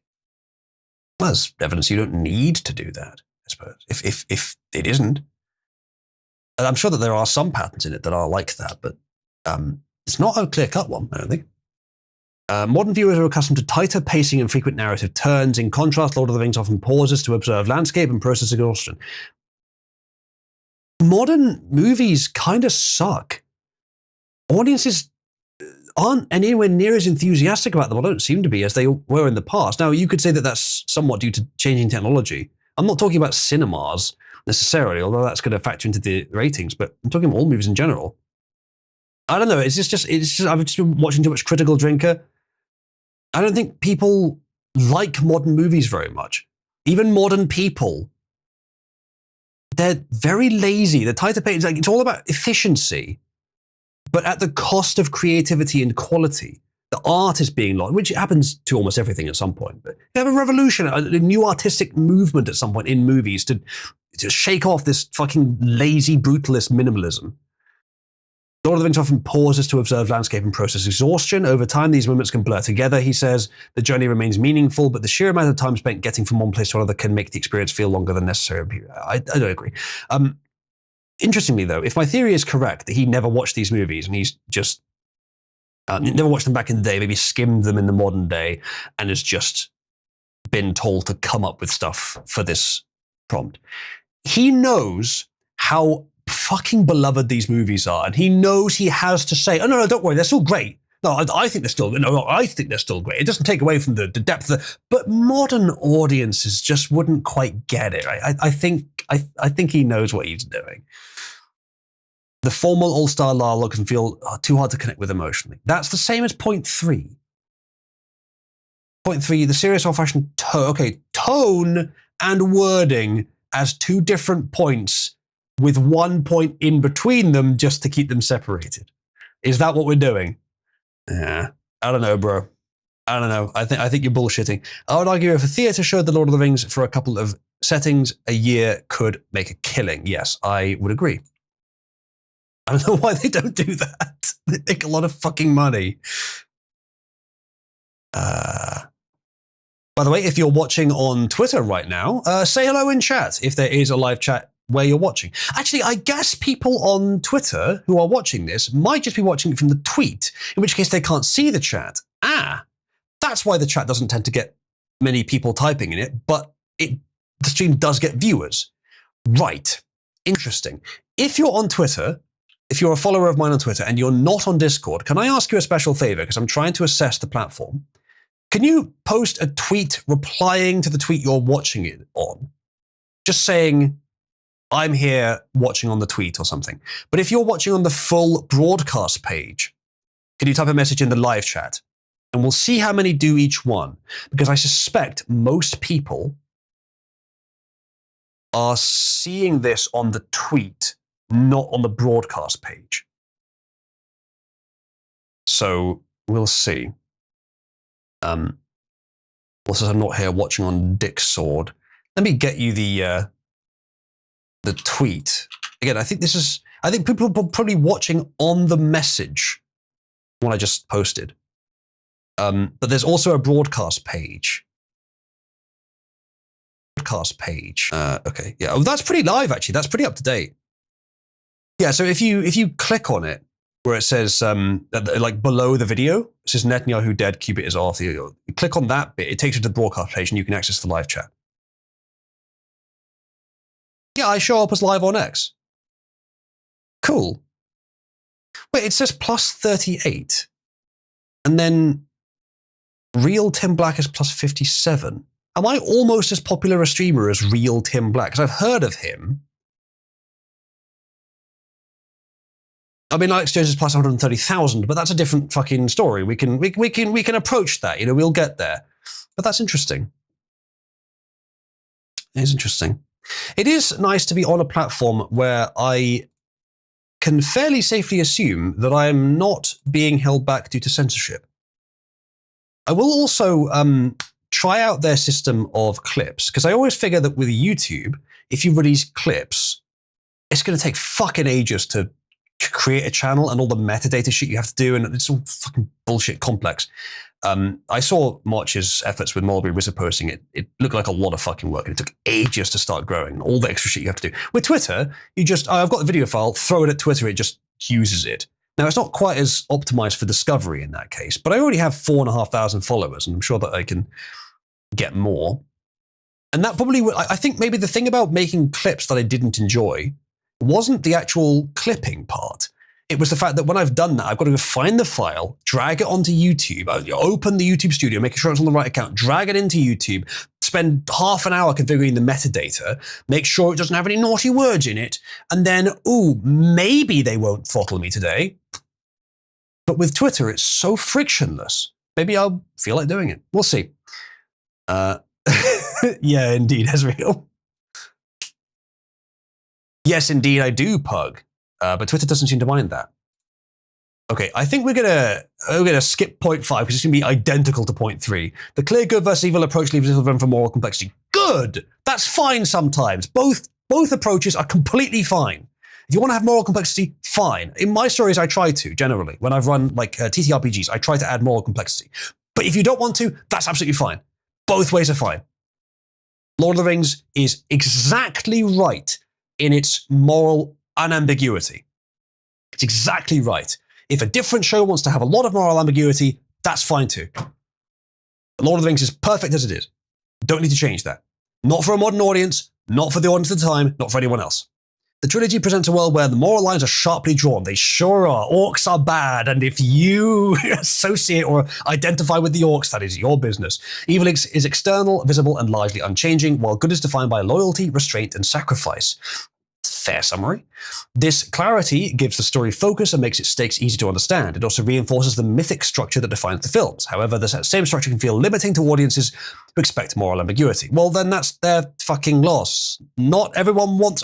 both strategies are fine. I completely disbelieve that moral ambiguity is a necessary factor for modern audiences, and that moral ambiguity is just better than unambiguity. No, they are both valid alternatives that neither one's better than the other, in my opinion. Most conflicts do not ask viewers to question motivations or ethics in a deeper way, and yet it's brilliant regardless. It doesn't do that, but it's brilliant regardless. Somehow, it manages it. Years of cultural overexposure have reduced the impact of big moments. There is some truth to this, but that's not the film's fault. It's the suffering from success. Oh no. That's actually the only one so far that is sort of a fair point. Actually, what were the others? The long, sure, but that's not really a comparative problem. That one's invalid, though I agree with something similar. The rest are invalid. And then to 7. Yes, big moments, memes, but they don't ruin them that much. Like, if you're watching Star Wars for the first time, like the original series, the twist isn't going to be a twist for you. I mean, spoilers for The Empire Strikes Back, released in, I believe, 83. So 43 years ago. Vader is Luke's father. And that is the big twist. Now, when audiences saw that for the first time, that had a lot of impact. It was unexpected. Excuse me. It was unexpected. Even though Vader is father in Swedish or Norwegian, I think. But it was unexpected. It was genuinely a twist. These days, you can't really not know that before you watch the movies. With Lord of the Rings, that doesn't really happen. I know, Wolf. I'm sorry. I had to do it to him. With Lord of the Rings, that doesn't really happen. What moment? There's not even very many twists in Lord of the Rings. What moment would be ruined by it? The one thing I can see is that there's a lot of memes from Lord of the Rings because it's very good. It's very meme-worthy. There's the For Frodo Aragorn run. There's obviously the Boromir one that's not simply. That's kind of outdated nowadays. And there's some others too. Those memes would give you a different impression of what that moment is, to some extent. But that doesn't take away from what it really is when you watch it. It's not like it spoils it or cheapens it. If anything, it might strengthen it because it's like, oh, that's what those memes are about. It gives you greater clarity. I'm not trying to arbitrarily take the opposite position here, but I'm just finding myself realizing, actually, I think while that's true, that there is overexposure and it could affect the big moments, I think generally it would improve them slightly, if not maybe keep them the same. Let's see what he says. His reasoning generally has been very poor, but let's see if it picks it up. Over the past 2 decades, it says, Lord of the Rings trilogy has become part of shared pop culture in a way few films ever do. Iconic lines, musical cues, and emotional climaxes have been replayed endlessly through memes, clips, references, and parodies. As a result, scenes that once felt overwhelming now arrive with familiarity instead of shock. You'd have to have watched them first, mate, and I'm not convinced you have. Who just sits around watching clips from the movies? Like, how often do you just watch a clip, straight up just a clip from the movie, like no editing or nothing, just a clip from the movie? I don't think that happens. You watch meme edits and like reuses of the footage for new purposes. You don't watch like whole chunks of the film unless you're trying to watch the whole film. Cultural references, sure, but not spoilers. Yeah, so that one is a meme, but it's a loop, but it's only like a 2-second thing. It doesn't reveal anything about the story. But if anything, when you see that, it's like, oh, that's where that's from. If anything, I think with Lord of the Rings in particular, I think maybe the cultural exposure makes them better when you watch them rather than worse. There's more connections. Someone that's grown up their whole life seeing these memes, and then finally, when they're, say 25 or something, say 25 now, so a little younger than probably most of us are, they finally see what it's all from. It gives it a different connection, but it's in addition to the existing one. So I think if anything, this makes it better. But with stuff with a big twist, it probably wouldn't. It probably would actually spoil it, but Lord of the Rings is not really dependent on twists. This is because so many moments are culturally pre-digested, the films struggle to recreate the sense of awe they once delivered. It's not like the films are struggling. They created the awe that inspired the cultural use anyway. When a major speech lands or a battle reaches its peak, they say, the viewer often anticipates its seconds in advance. I don't know about that, actually. I mean, how many people who watched Lord of the Rings for the first time are already aware of how the Battle of Helm's Deep ends? Oh, and this is the bit where Gandalf arrives. Yes, oh, there he is. Yeah, that's a shame. No, who would know that? No meme says that. It's not like the arrive on the light of the fifth day scene with the window. is a common meme. I think I may have seen it as a meme once or twice, but it's not a common one. There's no twists in it that are spoiled by memes that I can think of. Anyone else think of any? It's not meant the scenes weak on a technical level, but it does change how they land emotionally. The films now carry the weight of their legacy, which can quietly dull moments designed to feel singular and unexpected. I don't think so. No, I think on analysis, if anything, that makes it better. Knowing every story beat removes the sense of, okay, if you have been completely spoiled on the story, yes, that will affect it. But that applies to every movie. And Lord of the Rings is not even that badly sensitive to spoilers. It doesn't have any major twists that I can think of. So, no, this one's wrong as well for the same reasons as the last one is. Like, yeah, if you get spoiled for a movie, it won't be as good. Yes, that's not just Lord of the Rings. That's every movie. Skipping that one. And that's it. That's the end of their fucking list. So, in the end, the only one that has any validity is, it's long though. That's it. Other than that, it's just all bollocks. Oh, that's fun. Yeah, that's fun indeed. So I've got 18 viewers showing up on Twitter. 13 in Discord, so there must be several people watching who aren't on Discord, but they haven't tweeted at me. My hypothesis is that Twitter is not quite as good at dealing with bots as they say. Still, though, if I were to try and network, Twitter would be the platform I did it on. It's the platform I did it on originally. When I first got my YouTube channel up and running, before it was brutally censored. It was originally on Twitter. That's where I talk to people. So I figured this is a good thing to try. So yeah, get on Discord, you Twitter faggots. It's all indeed. The link is in my bio on Twitter. You should be able to find it quite easily. Please don't torture us with more Indian anti-Lord of the Rings slop articles. I think my pulse went up too much. Poor wolf. Poor wolf indeed. Yes, okay. In that case, we shall move on. What else did I actually say that we would do today? Because I should probably do the things that we said. Netanyahu dead. I think that's the next thing we have, literally. One more thing first. Oh yeah, this is interesting actually. So this is something from a Japanese English lesson where they've got some stereotypes here of an American and an English, or a British English.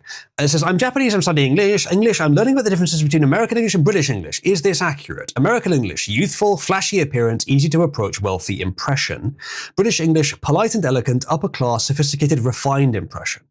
Now, I don't completely agree with those descriptions, but I can see where they're coming from. And then the respondent says something interesting, actually. He says, the main difference is that British English is used to misdirect and conceal your intentions, and American English is used to telegraph your intentions. Examples, British, I'm not best pleased. American, I'm going to mess you up. There's some truth to this, actually. I think British English tends to value indirection, and American English, more often. And American English tends to more often value direction. And I think, especially if you're American, you may think, well, that's a clear-cut victory for American English. However, I think it might be the exact opposite. Two reasons, mainly, why the indirect concealed approach may be better. One is that filtering for intelligence, especially social intelligence, is done by that method, by not being explicit and seeing if they can figure it out. That's done across the board, not just in language, but across the board in lots of different things. Two is, so in one, you're filtering for intelligence, at least linguistic intelligence. Two, what was I going to say on point two? I've forgotten. I'm a genius. All those great American writers who create great works by not using any subtext and needing no thought on the part of the reader. Yeah. Two, a lot of the best approaches to solve problems in life are the indirect approaches. If you want to build something that lasts, you do it indirectly because you're converging more factors towards where you want them to go. If you can create a system that converges towards your outcome, it will produce it slower, but keep it longer, which is how you build a society. If you do it directly, you force it into that state directly, it will keep it faster, or it will gain it faster, but keep it for less time. Fascism burns twice as bright for half as long. Where fascism can be useful for a society, it is not as long-lived. So, if your language trains you for that kind of thinking, you probably can build a better society with it. Now, these are small differences, and even the characterization here is not 100%, but there's a tendency in this direction. And I think the initial assumption may be that the American one is just not being as awkward or stuck up as the British one, but I think under the surface, the British English one might be the better one for a civilized society. Kelly says those are cultural differences, not linguistic ones. Canadians also do the dissimulation thing, but to an overbearing degree, hence why they say sorry for everything whilst also being narcissistic assholes. Yeah, there's some truth to that. There's a clear difference between Eton English, North FC English, and urban UK youth English. Yes, there is. I believe there's probably more variation, at least in linguistics, across the British Isles than there is in almost any other comparably sized landmass. Probably any other. Okay, let's find out if Netanyahu is dead. Netanyahu is not dead, says the BBC. All right, well, that settles it. All right, next. Netanyahu posts video in response to Iran rumors that he is dead. Now, I believe the rumor went that he hadn't showed up for a while at various events and still hasn't, apparently. So the theory is that he had been killed by an Iranian bomb. Well, they released this video. This is about a week ago now, but there's others too. They released this video, and you know the age we live in, chat. Is it AI? Should we find out? Minister, people are saying online that you're actually dead. I'm crazy about coffee. You know what? I'm crazy about my people. The way they're behaving, fantastic. Do you want to count the number of fingers? Can you show us? You were? Very nice. Cheers. The Prime Minister's message to people. All right, to be clear, the audio is probably AI translated on top of the original Hebrew. Ignore the audio. It's the video you're looking at. Who are going out to get some air.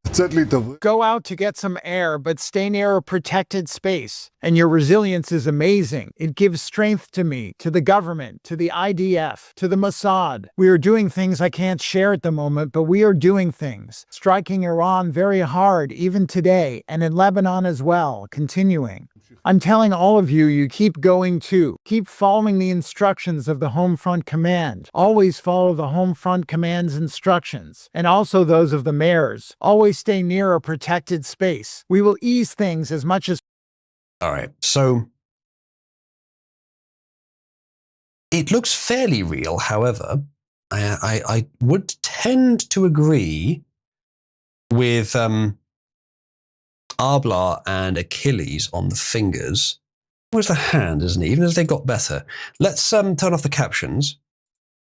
Watch the hands on the cup. They don't look real to me. Keep going too. Keep following the instructions of the Home Front Command. Always follow the Home Front... They look like they're sort of a 2D texture around the coffee cup. Watch the coffee cup when he picks it up. Okay. So back here. Oh, the fucking thing's in the way. It's gay and cringe. None of it's spilled, but then you could successfully do that, couldn't you?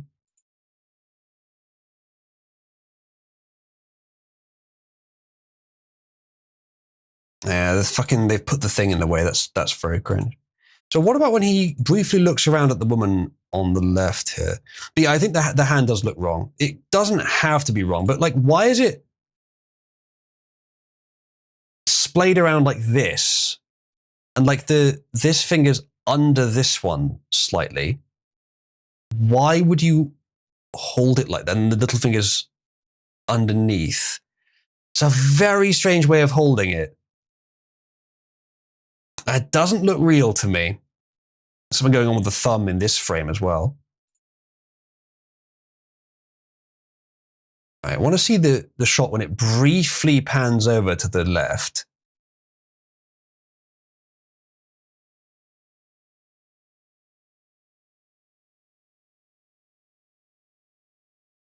All right, I'm not seeing anything there that is incoherent, to be honest. The thing is, that card reader machine there, it's lined up very well. Usually with AI, you'd expect things that are regular straight lines to not be, but that is well lined up.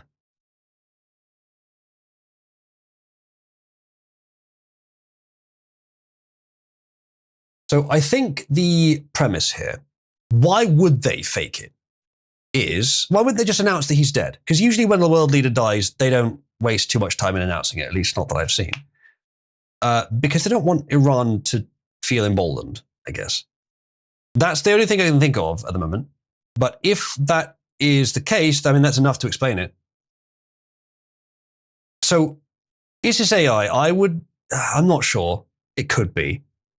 Even right now, AI video is very good. I figured that we'd have some time in the interstitial period where AI video is pretty good, but not perfect, and you can heuristically tell the signs. I'm not sure we do anymore. I think we skip straight past that. I mean, especially if they're using like the best money can buy, the best AI video technology available in the market. They've got days to render it. So we're fucked. We can't tell if it's real. However, from what I'd heard, he failed to turn up to multiple events in person that he would normally have turned up to. Maybe he wouldn't normally have turned up to them and people are just assuming that. Or maybe he's dead and this is AI. If a Jew said he is alive, he's probably dead, yeah. There's another video as well that he did.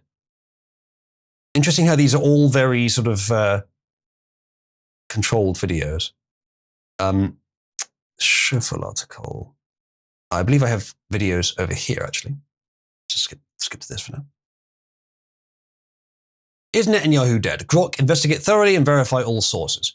It says no, Benjamin Netanyahu is alive. This image and rumor tied to AI six-finger videos and Iranian media claims of missile strikes are debunked disinformation, says Grok.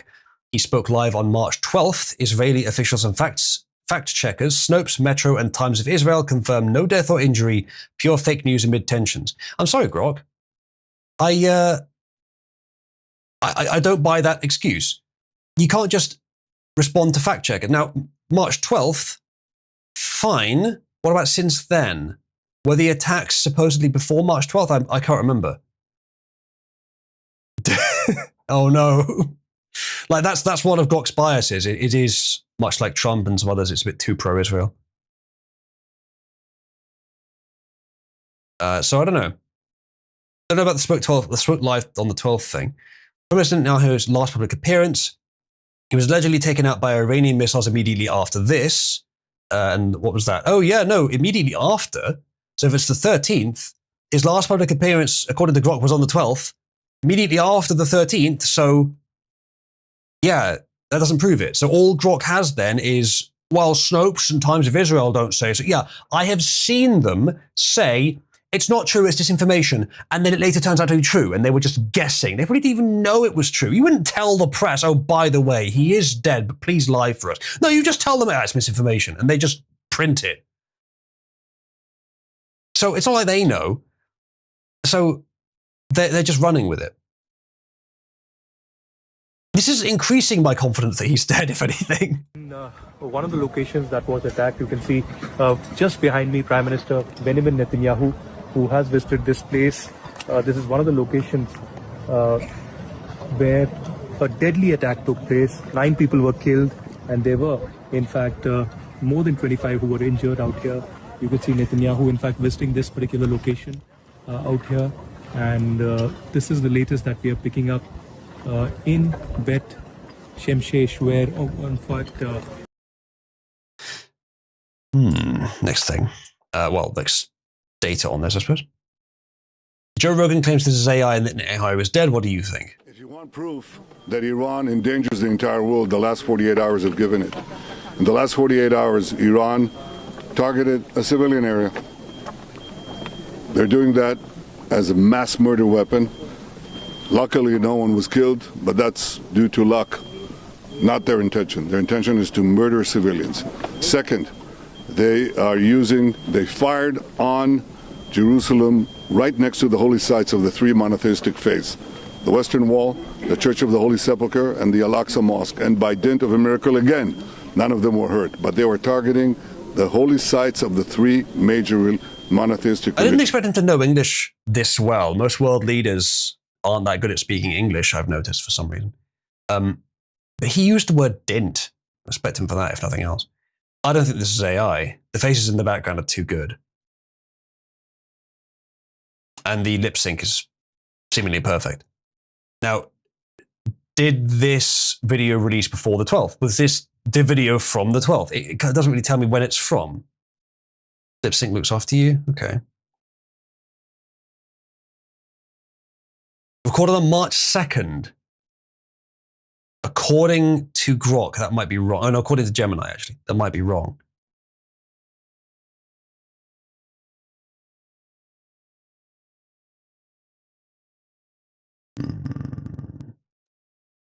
Is this video real? Okay, Gork didn't respond to that. Did Joe Rogan actually say this? I'm not actually that interested in that question. When did it happen? Because, there we go. When was the video taken? Oh, for fuck's sake. When was the video made? No response to that one. Yeah, it's hard to tell then. The post was made 2 days ago. But if the video was recorded earlier, there's no... Oh, hold on. 608 CT. Is there a date there eventually? 708 ET. No, it's just a timestamp. They don't give a date. That's fucking gay. Okay. I don't know then.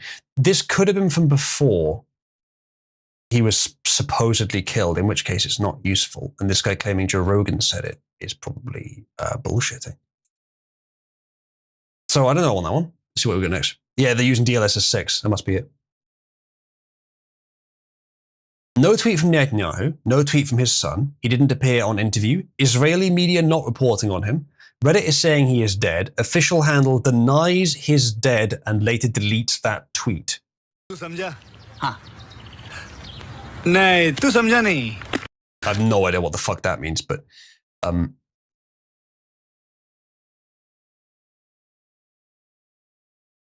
yeah. So I don't know. I can't verify that what this guy has said here is true right now, but if that is true, it seems fairly likely that he is in fact popped it. So this is another video that he released. Apparently, this may even have been earlier than the coffee one. This is March 13th. This guy says that he has 6 fingers, and before stream we did an analysis of this, and I saw it and I thought, yeah, that does look like 6 fingers, but on closer inspection, it is plausibly not 6 fingers.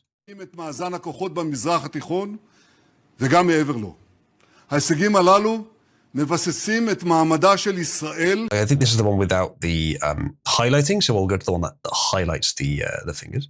Peuvent augmenter ou baisser. So they highlighted this here, which is 5. I don't know why it looks sort of more spread than usual, but that's 1, 2, 3, 4, 5. I only see 5 there, so that's not 6. Yeah, that's not 6 fingers. I don't know why the guy that did this highlighting can't count, but that's 5. And then on this one, now when I looked at this, it's hard to see with the controls up actually. When I looked at this, I thought, oh, that's better. I thought that's 6 fingers. And the reason I thought that is, you've got the thumb, the raised index finger, a finger coming out from where the index finger's base is, but I think it's, the 3D perspective, I think it's curving. And then 2 more fingers under that. That makes 5. 5. And then, under that, you've got something else down there. Let me turn on the cursor so you can see what I'm pointing at. So, cursor, turn it back on again. Right here. Now, is that another finger? We were talking about it earlier, and the consensus from chat appeared to be that that's not the finger, that is part of his palm. It could be. To me, it looks like that's his little finger. And it's added an extra one. But I don't know. That's all they're going to show us. L'équilibre de force dont I think if I did analysis of every frame of this, I might be able to get with more certainty if that's a finger. Actually, given the way that moved, I think it probably isn't. Therefore, I think this probably is not AI fakery. All right. In that case, I'd lean towards that this video probably is not AI, or it's so good that it's beyond assessment. The coffee video looked a bit more like AI, but it wasn't for sure. His weird appearances, maybe it's one of those cases where people are just noticing it because they suspect he might be dead, but that his behavior is actually quite normal. So that's all the information. We'll have to wait and see what the correct answer is. But I've given you what I know so far. Looks like a video artifact, yeah. Well, I'm trying to ignore the video artifacts in the analysis. Wolf says, I'm struggling to think of anything I care about less. Whether this Jew is alive or dead will have zero impact on my life. Fair enough. Speaking of zero impact on your life, I think we'll wrap up the stream here and move on to more community matters. By which I just mean we'll watch some Stigglegizer or something. Those of you who are watching on Twitter still, thank you for joining. I do intend to stream on Twitter more often and to upload other things to Twitter as well. I'll try out the clipping feature and probably make some clips of this stream. I'll probably do that tomorrow. I hope that you'll join us on the server. If there's anyone on Twitter that is not already in Cabal, let me put the link for you.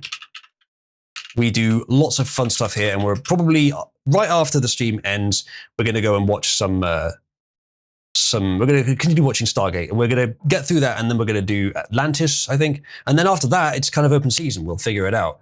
Now, that said, we could do horse bouncing. The thing is, so it's a 7K, it's quite high. The thing is with horse bouncing is that neither of the two biggest supporters, actually quite a few of the biggest supporters of horse bouncing, are not currently here. So let's just do a poll instead.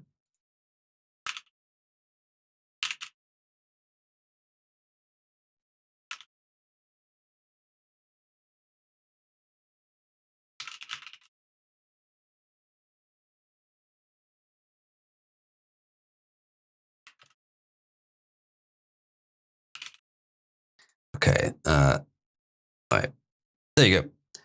Hans's biggest supporter when Nachos is not here. Let's do it now, says Achilles. That's not a bad point. It would troll Nachos. However, go ahead and vote. Which one would you like to do next? Shall it be Hans, or shall it be end the stream and just chill? What I might do while we're watching Stiggle, or whatever we end up doing, is I might just quickly throw together that idea for Cabby. Or I might instead...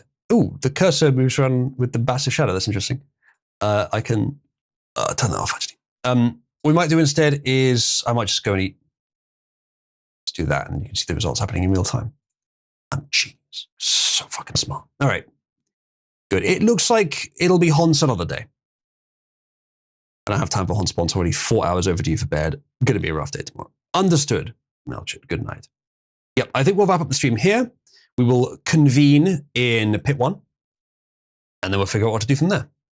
Probably Stiggle.